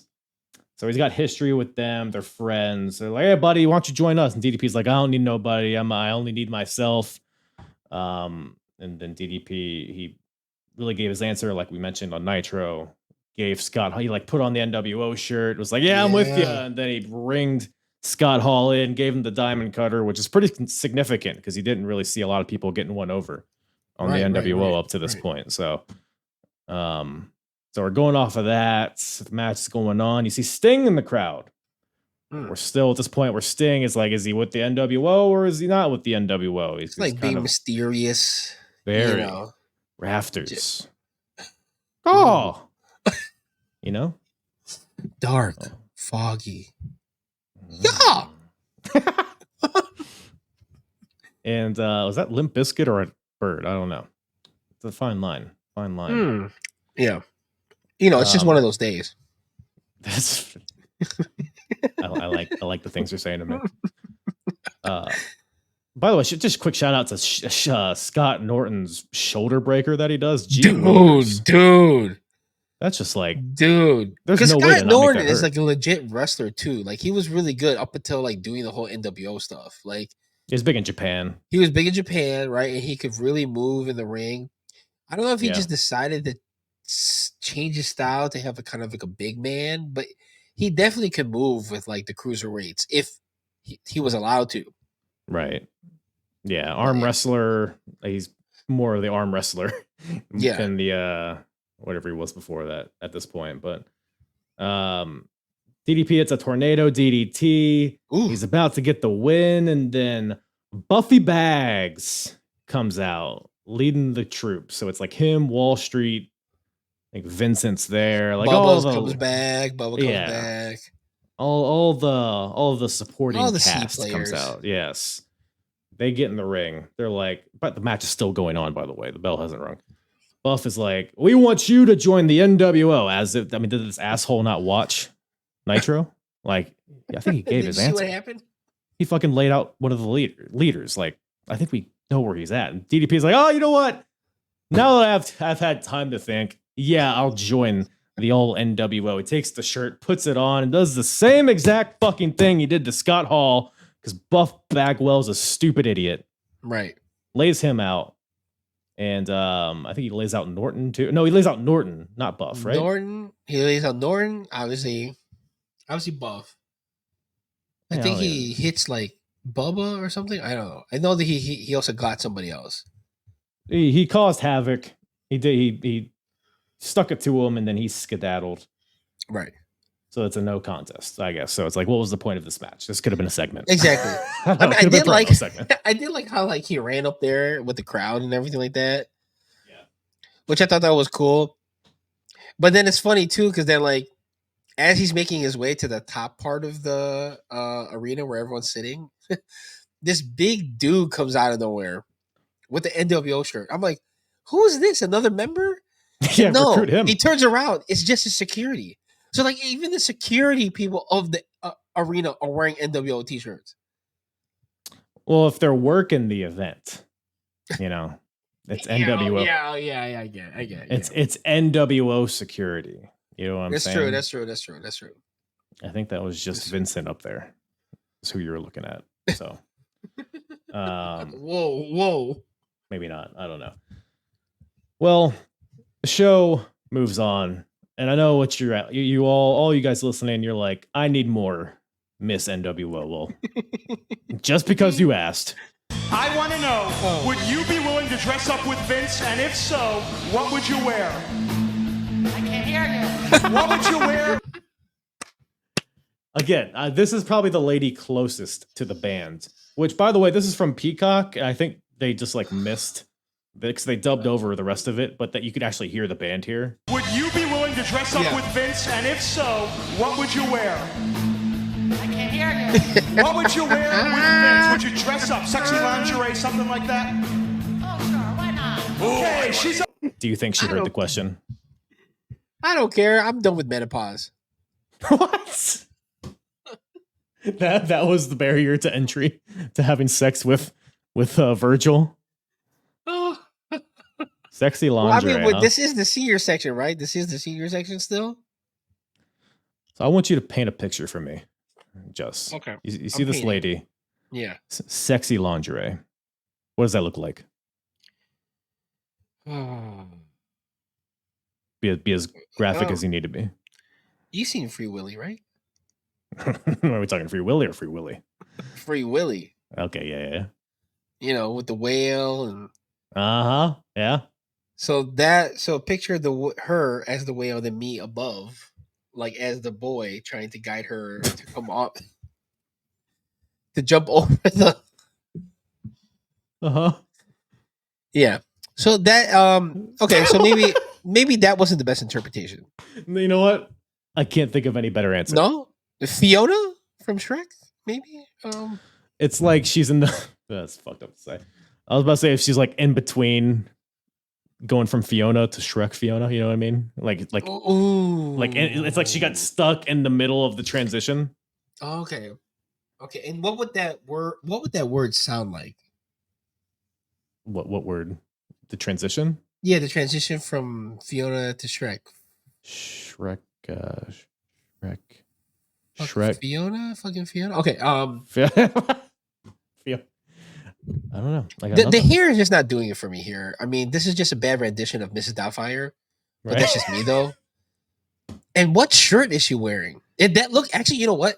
That shirt looks like it's a shirt of her riding a motorcycle. It looks like Bret Hart almost. Lorenzo Lamas? I think it's just a heart. Walker the Renegade? It's definitely the Renegade, I think. They're just using his likeness. That's all he's useful for at this point, is for silhouettes on t-shirts. And she looks like a biker. I think she's the only one here that knows how to ride a bike. Can you tell? Definitely. I mean, look at that vest. It fits her like a glove. I'm feeling Butch Bagwell. I don't know. Butch Bagwell. You know what?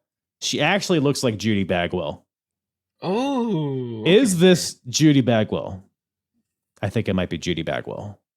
We'll have to get our research team to look into this, and I'll get back to you with our findings. But I think there's more. I think there's more to this. Okay, she's open to it, folks.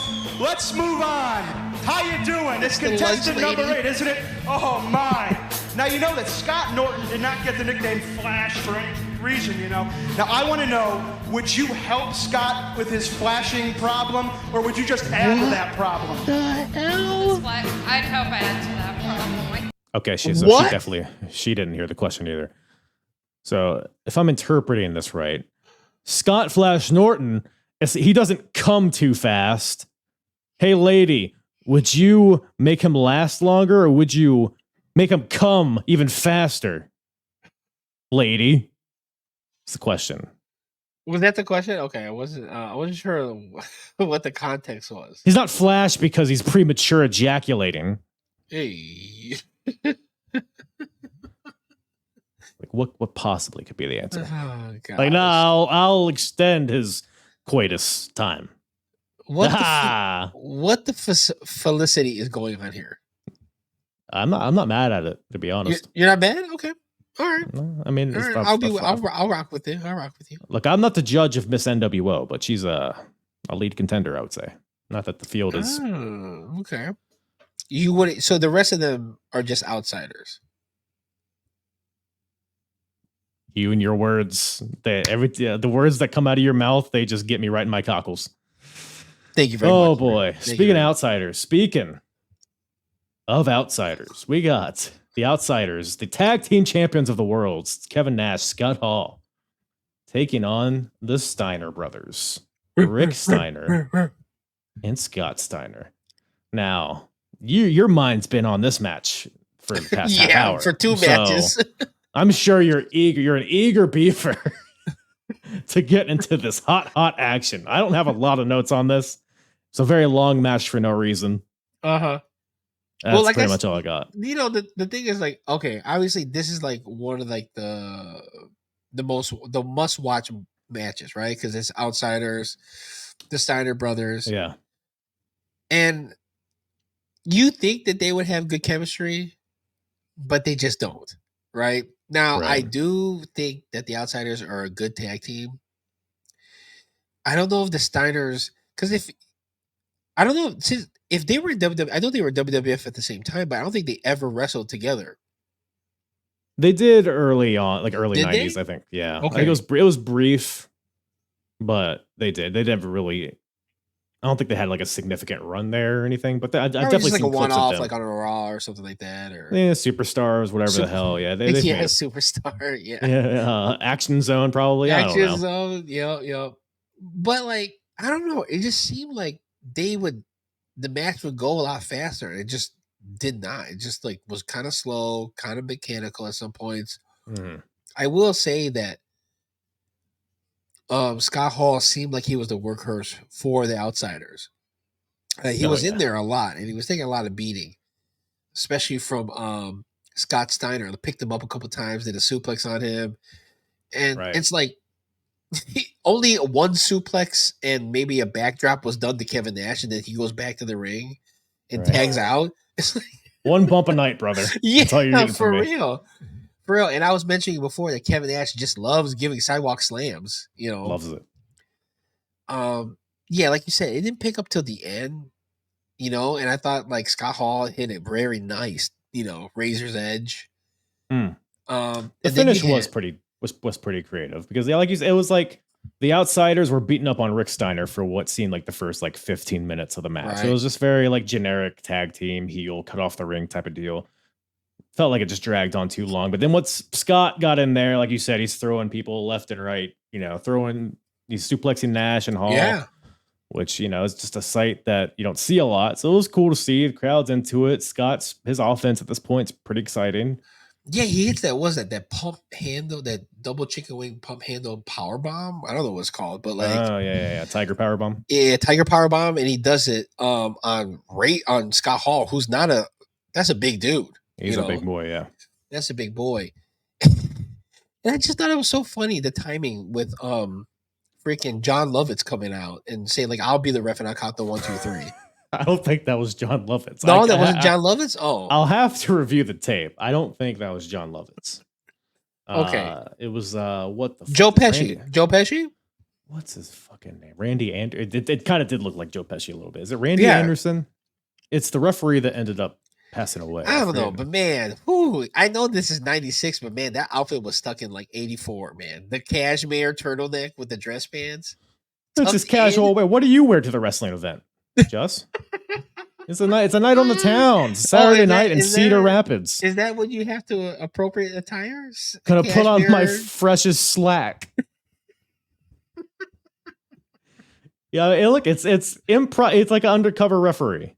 You know, it's like in street clothes. I guess.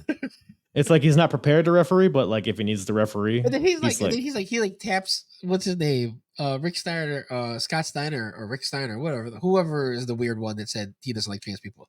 The one that he taps, and he's like, "Hey, guy, I'm gonna go to be the ref now." And he's like, "Why don't you just fucking go run in there?" You know, right? Joe Pesci. Just shout out Joe Pesci because it's Randy Anderson, and they've like cut to because they're cutting to the audience throughout the show, showing all the WCW people, and Randy Anderson happens to be one of them. So it's at some point in this match where the Steiners are going for their double team, which at this point is like a doomsday DDT. It's like really gnarly looking. Yeah. But Nash knocks Rick Steiner into Nick Patrick, so sending Patrick out to the outside. So he's out of here. Scott Hall hits the outsider's edge to Scott Steiner, but there's no referee. Right. It's at this point where Rick Steiner hits a flying bulldog to Scott Hall, and then Joe Pesci slides in. Turtleneck or collared shirt, sweater, whatever he was wearing. Right. Gets in there. He has his referee license, so he's able to be a referee. I think that's how it works. That's how it works. He makes the pin, and we have new tag team champions, the Steiner brothers. Let's go. I mean, by a country mile, the biggest reaction of the night, I think. For sure. It definitely was. It didn't get the pop that I thought it was, but definitely people were cheering for the Steiner brothers. Yeah, it's definitely weird to have like this really big victory with no music. Oh, I know. It's kind of like it's like pre-ejaculation, you know? Right. It's like when it's like ejaculating. Yeah. But you like miscalculate it and it ends up on your upper lip. You know when that happens? Oh, for sure. And it's definitely not the target that you had in mind. Right. Like, yeah, I have my feet over my head, but like I don't want it to go there. But if it lands there, like gravity, just you know, like, it just leaves it for just an uneventful rest of the day, you know. Exactly. Yeah, nobody wants that. Nobody wants that at all. But that being said, Steiner has new tag team champions. Fun moment. And the Steiners and Outsiders, like this is probably the match that, as far as build goes, there's probably the most heat to it on this card. And the match, it dragged on a little too long, but it had a fun ending, so I was fine with it. Maybe match of the night, you could argue. Well, actually, probably this one. Yes. We got ourselves a ladder match. Yes. For the United States Championship. We got the champion, Eduardo Guerrero, taking on Syxx.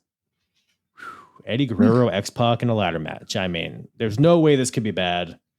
Fucking, what's his name? Nick Pubes. This is the point. I should have fucking clipped it. Do you remember what exactly he said? He said the Mexican bean, the jumping Mexican bean. Eddie Guerrero. It's good. Right? So oh God. So he comes out there, Syxx doesn't even have the nWo music. He still has the fucking stock generic rock music. Yeah. No but respect. You know what? I will say, even though, Mr. Pubes was doing all the loser and the stupid joke, Eddie Guerrero was unfazed on all of that. Like you see him after that happens, he talks into the camera and says, "You're gonna get you're gonna get a show tonight. I'm gonna like, blah, blah, blah, So he's like ignoring the fact that all that is going on, and he knows that his number one job is to put on a good show. Right. And it's so funny because maybe other than DDP, but nobody else brought that type of persona in the ring. Yes. Like representing WCW. No, yeah, that's a good point. Yeah, Which is weird because it's like you want to show that this is still your company, and you had like no showmanship, like no pride, you know. right. So I thought was kind of kind of weird. Yeah, no, that's a good. But yeah, I think that's probably another thing that made this show suffer was that there was like no, like yeah, there were title matches, but the stakes involved was like it's not like WCW is battling the NWO. It's Right. the NWO is having a show. Like Right. it wasn't like a war. It was just like you rascals. Like it was this one long extended like aren't we heels type of thing. Right. Like they just made it. They wanted to make it seem like an exhibition. Yes. Yeah, exactly. It was like a house show for the NWO. Right. But yeah, Eddie, to your point, is here. Has some fire to him, much like DDP had. And that definitely helped this match. And the fact ladder matches are still very new at this point. I mean, at this point, we've only seen the two Scott Hall, Shawn Michaels ones in WWE. Yeah. At this point, yeah. For the the major ones, yeah. Yeah. As far as like the mainstream, I don't know if ECW has had any. I don't think they have. See, I think what's that called? Not One Night Stand. I forgot the name. Whatever the name of their first pay-per-view. Barely Legal. Barely Legal. Yeah. I don't think it came out yet. Right. We're like 2 or 3 months away from that, I think. Right. Yeah, it's this year. It's later this year. Right. Yeah, isn't that the main event? Isn't like Terry Funk versus... it's I was just gonna say, but I was gonna say it was a ladder match, but I forgot. I know it's Terry Funk. It's either Raven or Sandman. Is it or is it Shane Stevie Douglas Richards? I have no idea. I don't remember. Okay, I gotta go back and look. Well, you'll just have to follow the Apron bump. That's true. And we'll talk about that later this year. Yeah, but we'll get to that. We'll get there. But yeah, no, but it was still, this ladder match being a new concept. People are, I feel like, still experimenting on like the potential of this match. And I do kind of like the almost like primitive, because we're not doing like these complex moves with like the multiple ladders and the ladder bridges and the catapulting off a ladder onto another ladder. Hardys yet. Not that style yet. Yeah, it's just a lot of like, here's a ladder, let me hit you with it really hard because it's a big piece of metal, which is like, that's what ladder matches should be, Right. We're climbing the ladder, trying to get the thing. We're not just trying to do these like Cirque du Soleil spots with the ladder. We're trying to win a match and try to use the ladders in a brutal way. A lot of fun stuff in this match. This is awesome stuff. What do you think about it? Oh, totally. I mean, it's so funny because a lot of people kind of shit on Sean Walton. But when it was his time to go, he was on. You know? And especially like him as Syxx at this point. I know he gets injured, I think, later on in the year, which is kind of like hurts his career in WCW. But like him and Eddie Guerrero, they definitely, I thought, had a good chemistry in this match. And you're right. Yeah. They didn't use the ladder match as much. They just straight out wrestled and then used the ladder to climb up. I mean, Syxx has that move where he does a suicide dive, and Eddie Guerrero was like kind of far, so I didn't know if he was going to make it or not, and like he made it. And Eddie Guerrero, this is still young, like he still hasn't really proven himself yet. And so like he's doing backflips, he's doing all these like suplexes. You can see that he's trying to prove himself here. So yeah, this was a good match, definitely the one that saved the show. Yeah, for sure. Yeah, did you like that finish though? Did you like that finish? So what was them both grabbing the belt? Yeah. So yeah, they both grab the belt, and then Eddie, he just like knocks over Syxx. Yeah, he kind of like knocks him over. Yeah. I thought it was fine. It was kind of a little clunky, but it gave a sense of like, oh, this is a struggle to get this title. Like, yeah, I don't mind it.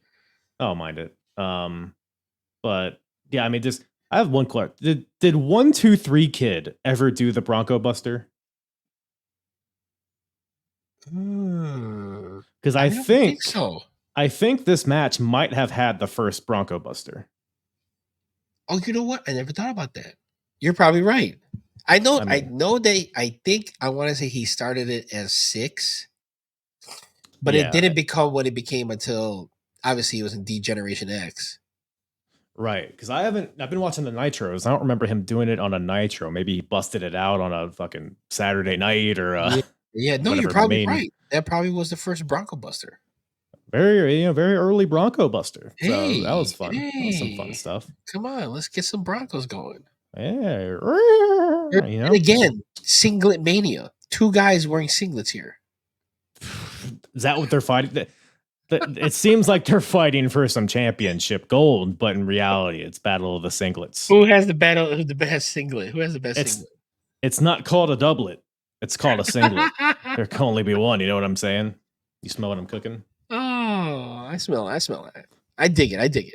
It doesn't smell good. But yeah, there's some fun spots. People getting rammed into the corner with the ladder, sit up in the corner. There's, Syxx. They're on the outside, and Syxx grabs a ladder and sandwiches Eddie in between the ladder and the apron. Yeah. So probably the most visually crazy spot here is they're both on top of the ladder, reaching for the belt, and then Syxx drop kicks Eddie from the top of the ladder. So they both go soaring off the top of the ladder. Crazy bump, and that kind of leads to the finish where they both get up there, like we mentioned, grab the belt. They both grab the belt.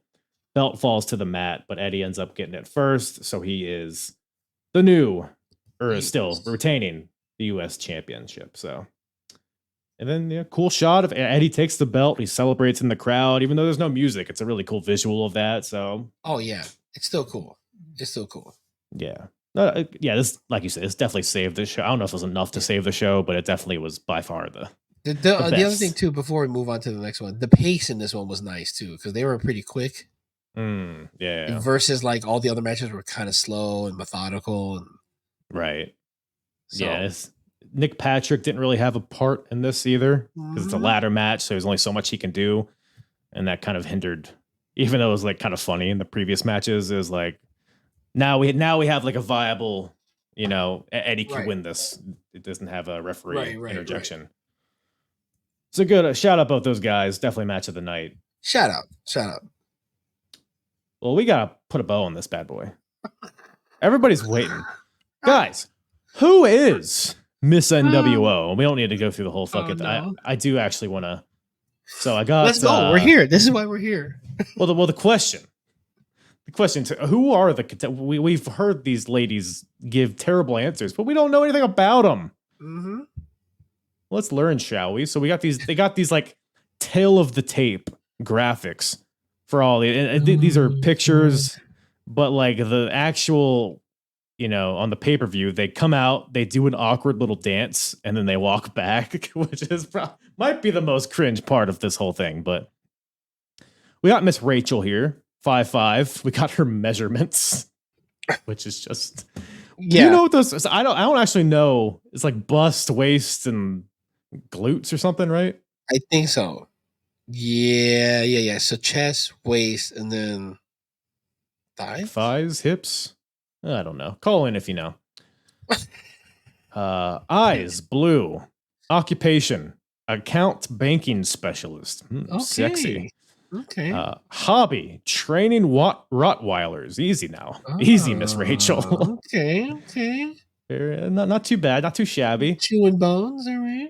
Chewing bones. Speaking of chewing bones, we got Miss Lori here. Standing at 5 feet, 36, 25, 36. Brown eyes. Occupation, self-employed subcontractor. Okay, pretty vague. Okay. A quote from her: "Men with bowling shirts turn me on." Oh my. That's what she went with, huh? That's what she went with. You got any bowling shirts there, Juss? No, but I think this girl really likes turkey. What? Turkey is a bowling reference. Oh, okay. Okay. Thank God you said something. I would have gone to sleep tonight being like, what the fuck did he mean by that? Okay. I'm sorry that joke wasn't a strike. I'm sorry. Yeah, you spared me from having problems with that. You know what I'm saying? Gutter ball. So we got Miss D, the buoyant lass. She's 5'8", 36, 24, 36. Got blue eyes. Occupation is a registered nurse. Okay. Her hobby is treating hangovers. What? Oh, wow. I Okay. said a hobby. This is a Wednesday afternoon. I want to treat some hangovers. Okay. Don't worry, we only got 87 more. We got Miss Natalie. Why are they all Miss? That's a good question. Yeah, I guess it's pretty understood that they're all gals. You know? Right. Come on. Sophisticated women. She's a manufacturing specialist. Don't know what that means. And her hobby is tapping kegs and shooting pool. Wow. Interesting. Uh, Oh, here we go. We got Miss Becky. There she is. So it's not Judy. It's Miss Becky. Look at the measurements on this gal. Occupation is a homemaker, so she does nothing. And her hobby is cooking bratwurst and French fries. What? Why wouldn't it just be cooking? Specifically cooking bratwurst and French fries. I guess she enjoys those footlongs.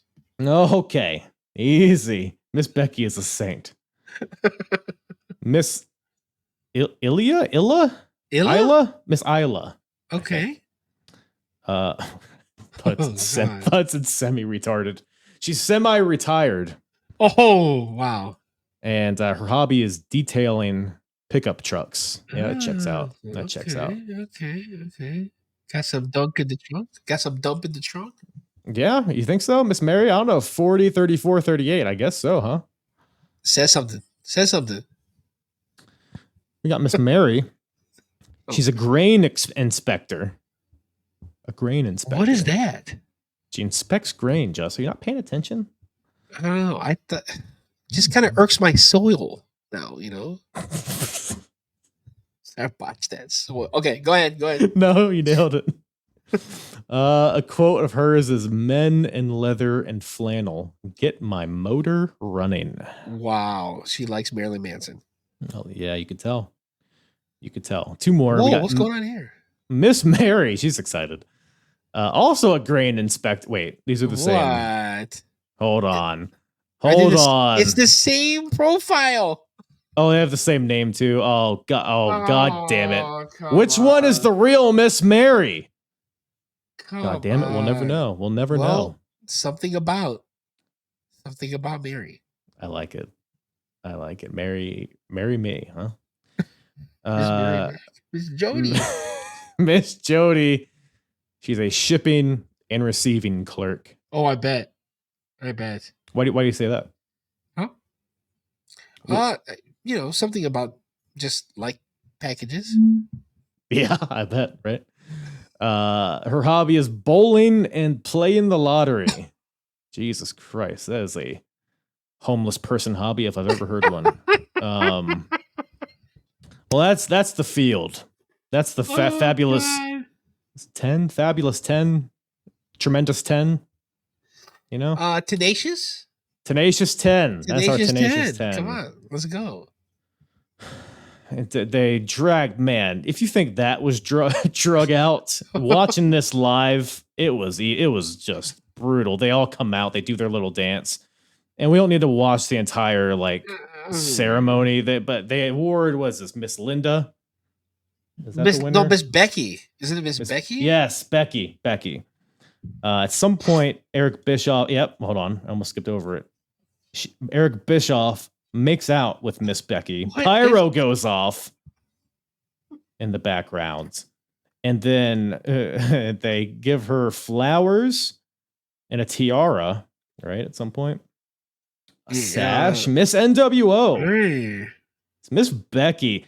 Walk around the ring. Show us your stuff. Come on. The crowd is going wild. Look at this. I mean, that is there is a gun pointed at her head. You cannot convince me otherwise. And I did not realize she had that long hair. What? Let's do this proper. Turn the music off. Keep the video going though. Yeah. You're beautiful. Oh. You're beautiful. It's true. I like it. Oh man. Oh man. I don't know the words. You're beautiful.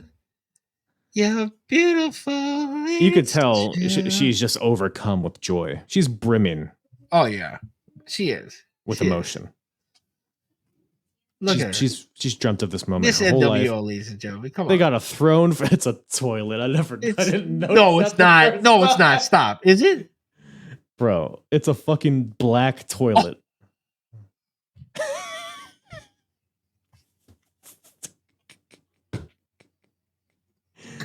Oh, I hate this. Get it off. Make it stop. Oh my god. So overall, Miss NWO, success? Oh yeah. If you call a toilet your throne, I guess people do call a toilet their throne, right? So it makes sense, right? It was a good choice. I don't know how I missed that the first time, but I did too. I didn't notice until Oh just my watching it gosh. now. But Oh my man, gosh. I am just flabbergasted. But we'll see if she retains her crown next year. So stay tuned, folks. I'm sure she's back. Oh yeah, is she still around? Probably, right? God. Let's Miss NWO 2024. Let's get it cooking. I think they should bring it back. I Let's think bring so. it back. Right? Come on. Well, they got the talent now. I mean, if they just wanted to use their roster, they got Medusa and Look at you. Bull Nakano. Okay. Right? Trish Stratus. Yeah, she's Linda nowhere McMahon. to be seen. Linda McMahon's Yep. got to be single, right? Ooh, I mean, probably she's available. That's for sure. That's for sure. Speaking of single, this is the single. It's actually not a bad match. Actually, it's probably one of the better matches. Well, the beginning of it was okay. Yeah, right. Like the first 10 minutes. There's gray area. There's definitely gray area. Because it's the main match is event. short. The match is short. Thank God, right? The world title is on the line. We got Hollywood Hulk Hogan defending against the Giant. A Giant who has just been excommunicated from the NWO because he dropped the ball at Starrcade. Now Hogan lost too, but no, Giant, you lost the ball. Right. So he's done ski. So he's out for revenge for the beatdown the NWO gave him on Nitro. Like you said, the match is kind of short, but I thought with the time given, actually some semi-decent stuff to it. For a Hogan Giant match. They've had some awful matches in the past. But for what it was, you have Hogan is even doing some bumps. He's, to do the double clothesline bit. Hogan's going for small packages, so they're throwing some lucha into this match.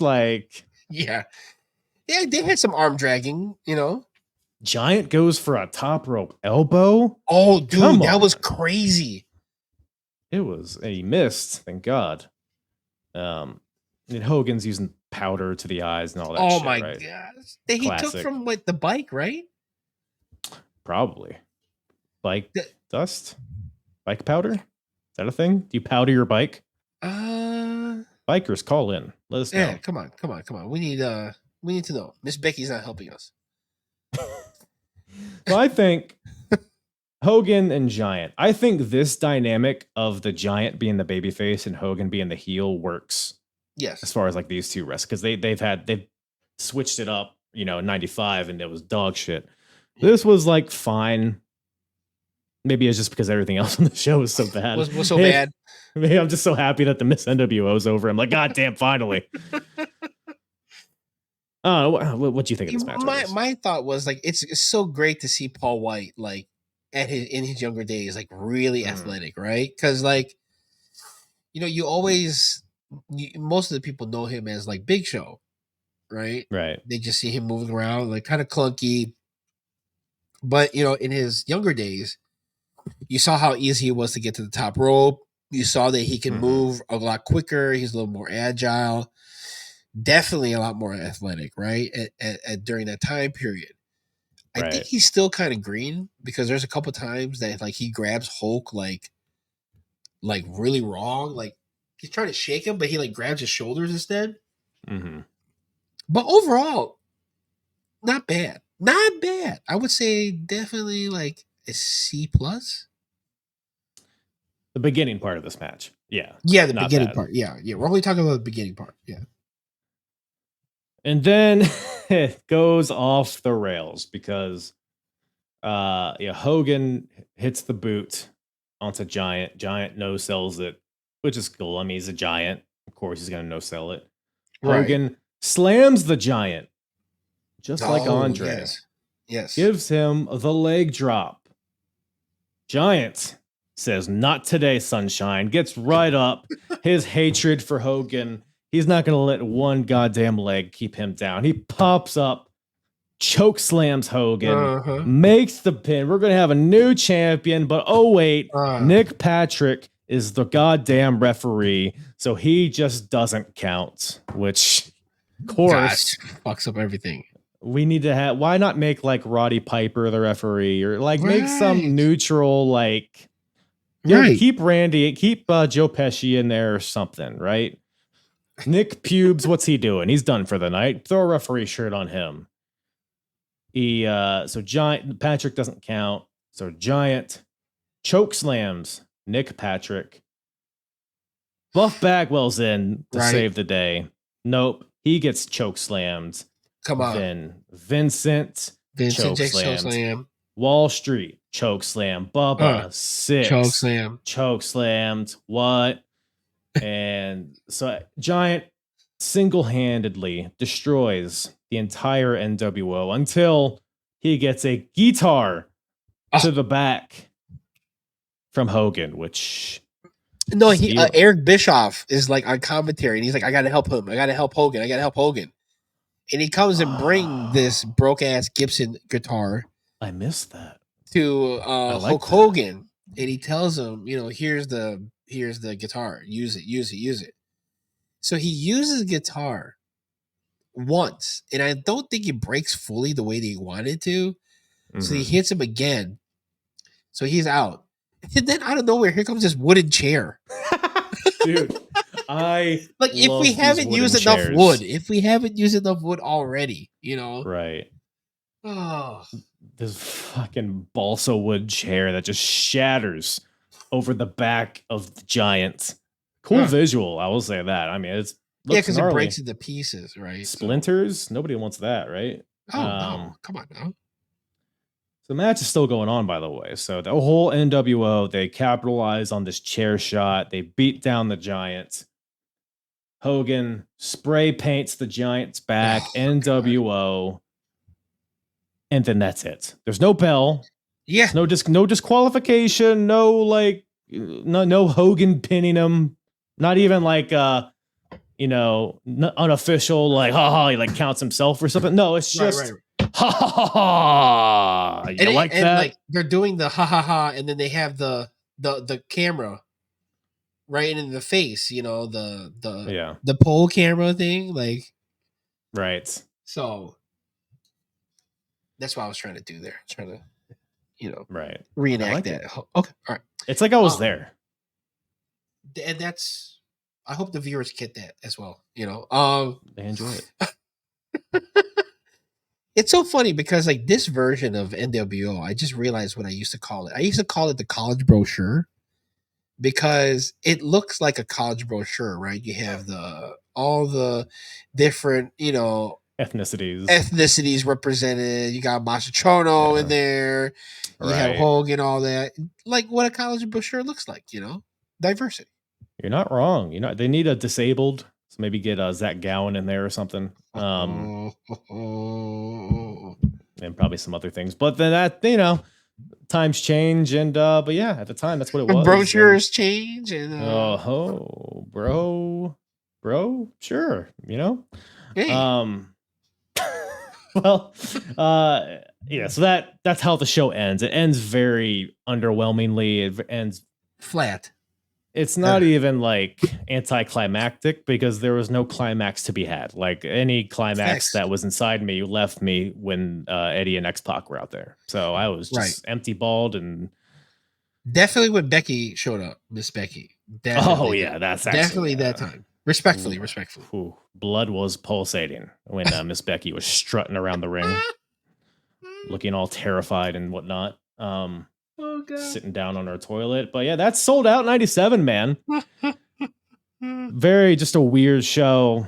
Again, I admire their creativity. I admire them taking this chance, but it just didn't hit. Maybe they'll learn. Maybe next year will be better. Ooh, I doubt it. But Eesh. If you had to throw a grade out of 100 towards this show, what do you think you would throw at it? oh, 65. Okay, that's kind of generous. It's and I would say just because of the Eddie Guerrero Syxx match. Okay. Had it not been for that, this is gonna be a complete failure. I do like the video style of the black and white, you know, the typical nWo stuff, right? Mhm. That was pretty cool. The stage was cool, Yeah. right? The Presentation was cool overall. presentation was cool. You know, the innovative with the whole camera. So, like, yeah, that's why I give it a 65. You know, that's Yeah. definitely my lowest rating for any stuff that we've done. So, Yeah. No, yeah, that's fair. That's fair. I mean, those other shows or this show can GETCHO. Hold on. I'll get there. GETCHO. Soul Out. GETCHO. Where can everybody find the GETCHO podcast, Justin? Well, if you Appreciate enjoy- you coming on and all that stuff. Tell everybody where they can. of course. You know, I'm twiddle happy your to be nipples here and as kiss you. always. You know, if you enjoy Miss Becky, and all the fine contestants of the Miss nWo that we just watched, you can find me at the Get Your Podcast on Twitter, Get Your Podcast on Instagram. We do have it available out right now, Wrestling and Chill. We are taking a break until mid-September, just because we got some things going on. But yeah, you can also find us on the YouTube, Get Your 316. So subscribe to that as well. I'll be posting up some videos soon. But yeah, Kyle, like always, thank you for having me. This is like such a good time, man. Always a pleasure having you. I just know, are those pandas having sex on your hat? Yes.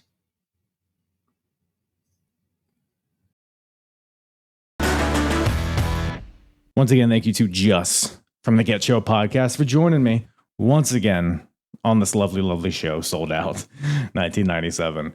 Always appreciate Juss. Love him. Want to kiss his bald head, rub it all over my body like a big old cue ball. What was I talking about? Oh, hey, you know what we got to do? You know what we got to do? We got to. You still haven't updated the jingle, Bartholomew? All right. Well, hit it. Take off your pants. Hit it. We gotta have a talk. Just hit it. Just fucking hit it. WCW, ECW, WWF. Who's the hardest promotion? Eric or Vince or Paulie? I think we can agree, though it's mostly shit. Stop screaming. Stop crying. All right. Anyways. Hardest promotion battle of 1997 continues. If you're watching on YouTube, I will be walking you through it, sharing my screen and whatnot. If you're listening in audio land, I'll talk you through it as well. So we got WWF, WCW, and ECW. Currently in the lead, we have WCW with 35 points. WWF in second with 13. ECW pulling up the rear, with 10 points. How are these points calculated? Well, we'll walk through it. But first things first, we got a grade of this bad boy. So if you've listened to my 96 episodes, we did a letter grade system, which going through it, it felt a little too generalized. You know, there was certain shows that were like, yeah, they're both C's, but we might have C pluses, C minuses, what have you. So we've shifted to a numerical scale. So we're grading out of 100. So the only show we've covered so far from this year is Royal Rumble, which landed at a 58 out of 100. So not a stellar start. And we got Sold Out here. So what are we grading this? Now the question, because, grades are relative. But I think it's fair to, at this point, to compare it to Royal Rumble. Sold Out is not a good show. It's not going to be above a 60, that's for sure. And Royal Rumble got a 58. I think Sold Out does deserve points for the novel ideas they had. thinking outside the box, trying something new. I think there is merit to that, but you can't ignore the fact that it was a big old swing and a miss in a lot of different ways. The wrestling just wasn't good. Like, you'd have a stupid gimmicky pay-per-view, but at least have good wrestling if you're going to do. It was just the main event really soured me on this show, among other things. A couple non-finishes on this pay-per-view, which doing that on a pay-per-view is ridiculous. The tag team titles was a cool moment, but it just got reset on Nitro the next night or 2 nights after, whatever it was. So not a lot of greats coming out of this. I'm thinking like 50. I'll say 52. Royal Rumble had a 58. I'm going to throw a 52 at Sold Out 1997. So what that means is, reset this, bing, bing, boom. So now we look at each promotion and what their average grade is. We've only had 2 shows this year, so it's not telling us a lot yet. But WWF still has the highest average grade. So we come over to the main scoreboard here, which is where all the magic happens. WWF still in the lead in terms of the highest average pay-per-view grade. So they maintain that category. So they maintain those 15 points. We go to now the best TV. So we're looking at each company. We haven't covered an ECW Super Show yet. But I have been watching the TV, so that comes into account. I've watched pretty much all of January. So which company has the best TV? It's kind of a general, but it's general on purpose. You know, how do their TV shows flow? Do they progress stories? Are they engaging? Is there good wrestling on it? All that stuff into account. And as of right now, it's either WCW or ECW, I would say. WWF has not had a strong start, and like for Raws and whatnot. ECW's actually been pretty good. Fun angles, fun promos. I'm inclined to throw this at ECW. We're tracking WCW right now. There's just a lot of filler on WCW right now. The nWo, they got stuff cooking, but like there's not a ton happening. They're still kind of pussyfooting with the whole Roddy Piper thing. It's all dumb. They like threw away the tape. So now they're pretending that Piper didn't beat Hogan at Stark. It's like entertaining in a way, but we're already at a point in the nWo where it's like, all right, enough. So I think I'm gonna shift this to ECW. ECW, like the promos, like from Taz and Raven, the Blue World Order, which again we haven't really touched a lot on ECW yet this year, but the Blue World Order is blowing up. Plus some good wrestling on. We got Terry Funk, and you know the Triple Threat is emerging with Shane Douglas. The Pitbulls have reunited. Pitbull number 1, spoiler alert. Spoiler. Pitbull number 1 has returned. So there's a lot of good stuff cooking there.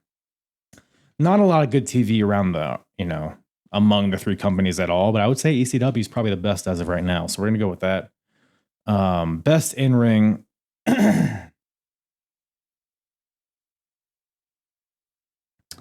Best in-ring. I guess WCW keeps this one. Because again, there's not a lot of... I don't know, man. Do I throw it at ECW as well? They're not doing a lot of good match. I'm going to say WCW, and really this hinges on the cruiserweights. And what, like the Lugers and your guys up top that are having some fun matches. We're gonna keep it at WCW, but nobody's really killing it in ring as of this point. So they maintain those 10 points. And by the way, ECW captured those 15 points for best TV. If I didn't mention that, I don't remember if I did. Best out of ring. This is characters, storylines, promos, all that stuff. I still think ECW has the most complete show. This kind of ties into why their TV is so good. Like all the threads in between the matches, I think is overall strongest within ECW at this point. So I'm going to say ECW holds on to those 10 points. All right, so now we move on to the best. This section, which is labeled the best. So the best match. of the year so far. Currently, we're tracking the Royal Rumble as the best match, which that show didn't give us a lot, so we had to go with the Royal Rumble. I guess I guess Eddie and Syxx takes us over. No, I think the Royal Rumble was still better than that. I don't like having the Royal Rumble as the match of the year, but at this point, I think it is. I have a feeling WrestleMania might change this, so this is a moot point. But we're going to keep it as the Royal Rumble. So WWF maintains at 5 points. Wrestler of the Year. We're tracking Stone Cold. Yeah, nothing on this show. I mean, we're basing this off of Sold Out. Like, has anything changed from Sold Out? Nothing on this show would really sway me. So I think Stone Cold maintains best wrestler of the year. He's having some pretty good TV matches with he's not having good TV matches, but he's an entertaining fixture on TV. Plus the Royal Rumble and all that stuff. Like, yeah, he's again, we're at a low bar here in the beginning of '97. So I think Steve Austin maintains this one. So WWF maintains the 5 points. Best character / storyline. We're tracking nWo. I think when we get to my next ECW review, we might see a shift here. But for now, actually, yeah, I'm just gonna keep it as nWo for now because it's not all good, but there's some threat. You know what? Actually, it's gonna stay it's gonna stay WCW, but I'm gonna shift this to Sting. The rise of Sting, the very ambiguous, like, is he with the nWo? Is he not? It's a very cutting edge, and it's very, even in hindsight, it's fun to watch. So I'm gonna say Sting is the best, but WCW maintains those 5 points. Best segment of the year. So we're tracking DDP giving the diamond cutter to Scott Hall. Well, nothing on this show would be the best. Yeah, I guess. Trying to think what else. Again, I think ECW might shift things here, but we'll stick with that. So WCW maintains at 5 points. Worst. So now we move to the worst section. Worst match of the year so far. We're tracking the Royal Rumble Lucha 6-man tag. Just a debaucherous ball of horseshit. All right. Well, this one's going to be tough because there's a lot of candidates on this show for worst match of the year. Let me pull up my notes here just to make sure I'm not missing anything. I think Buff Bagwell, Scotty Riggs, a strong contender. Let's see what else we got here. Bubba Rogers, Hugh Morris. No, that was pretty good. Jarrett and Wall Street was pretty bad. I don't think it was worse than Buff and Riggs. DDP's Scott Norton. If it wasn't for DDP's stellar performance in this one, bumping his ass off, I might throw this one at it because of the non-finish. Tag team title match. It was kind of boring, but it had a fun finish. Can I just make this Miss nWo? Hogan and Giant. So I think Hogan and Giant. But the match itself wasn't bad. It was just the way it finished. So I don't even think it's fair to throw this as worst match of the year because it's more of like a booking ailment than them actually having a bad match. Like, they went out there and did their job as well as they could have, I think. I'm throwing this at actually the Lucha 6-man was pretty fucking bad. Is that worse than Buff and Riggs?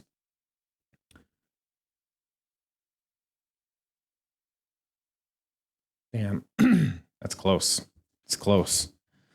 The Lucha 6-man, it was just a very clumsy match with no heat. And it went on really long. Buff and Riggs wasn't as mechanically bad. It was just very boring. And it just accomplished nothing. You know what? I think I might keep it as the Rumble 6-man. Fuck that match. So WWF maintains that -3 points. Worst wrestler of the year, we're tracking Crush.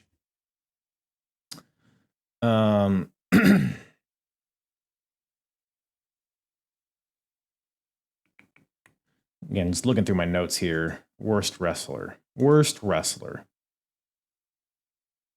Nothing's really jumping out at me. You could throw Hollywood Hogan in there, but I think his character work, like I think his, from what little he does, I don't think it's terrible for the most part. I think his heel shtick doesn't age well, but I think for the time, because we're trying to like focus in like as if like we're in the time. He's not doing a bad job, I don't think. Not yet, at least. So I think Crush is just awful, dude. He fucking sucks. Stupid piercings. And why is he in the nation? I mean, come on. So WWF maintains that -3 points. Worst character / storyline. We're tracking Fake Diesel, Fake Razor. I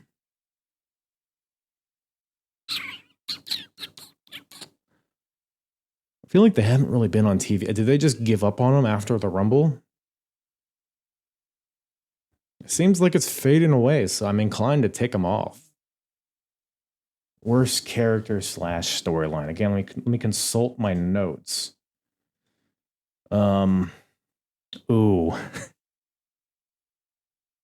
I don't know if it's fair to, because we're tracking this as of the date of this event. But the Nitro after, they do the whole deal with Randy Anderson, the ref, where Eric Bischoff fires him, even though he's dying of cancer. So that's the whole thing. We'll get into that at some point, but we're not there yet. So I don't think we can throw that in there yet. Four Horsemen deal's kind of convoluted. I don't think it's the worst of the year, though. I don't think it's in that territory. Nick Patrick.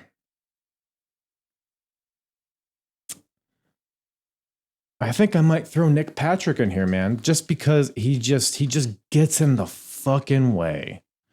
He doesn't add anything. He's having wrestling matches. Like, what are we doing with this dude? He had some funny moments on this show, but overall, he's just a wart on the nWo and what they're trying to accomplish. So I'm going to throw Nick Patrick, and now WCW takes over that -3 points. Worst segment of the year. Well, this one, so we were currently tracking Todd Pettengill's little interludes during the Royal Rumble event, random interviews in the crowd, like in the middle of matches that meant nothing. But I believe this is overtaken by Miss nWo. I mean, that is the easiest decision I think I've ever made in my life. So WCW takes over worst segment of the year, so they gain -3 points. Man, big shifts here. Big shifts. So that concludes that. So the update to the scoreboard. We have a new leader, ladies and gentlemen. ECW.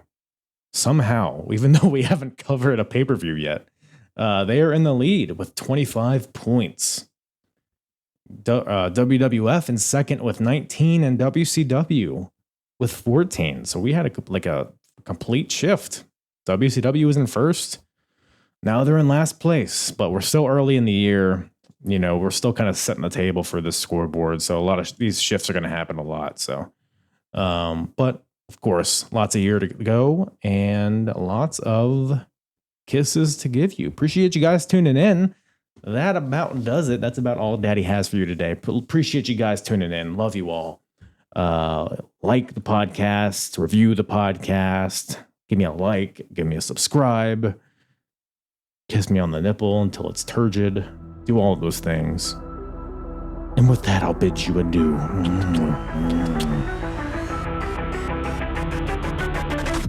I'm hard. Yeah. And the hardest, talk around and disregard it. Strip you off the ground, show you what heart is. Standing strong and proud, nothing can knock it. Let's get it started. It's the hardest, talk around and disregard it. Strip you off the ground, show you what heart is. Standing strong and proud, nothing can knock it. Let's get it started.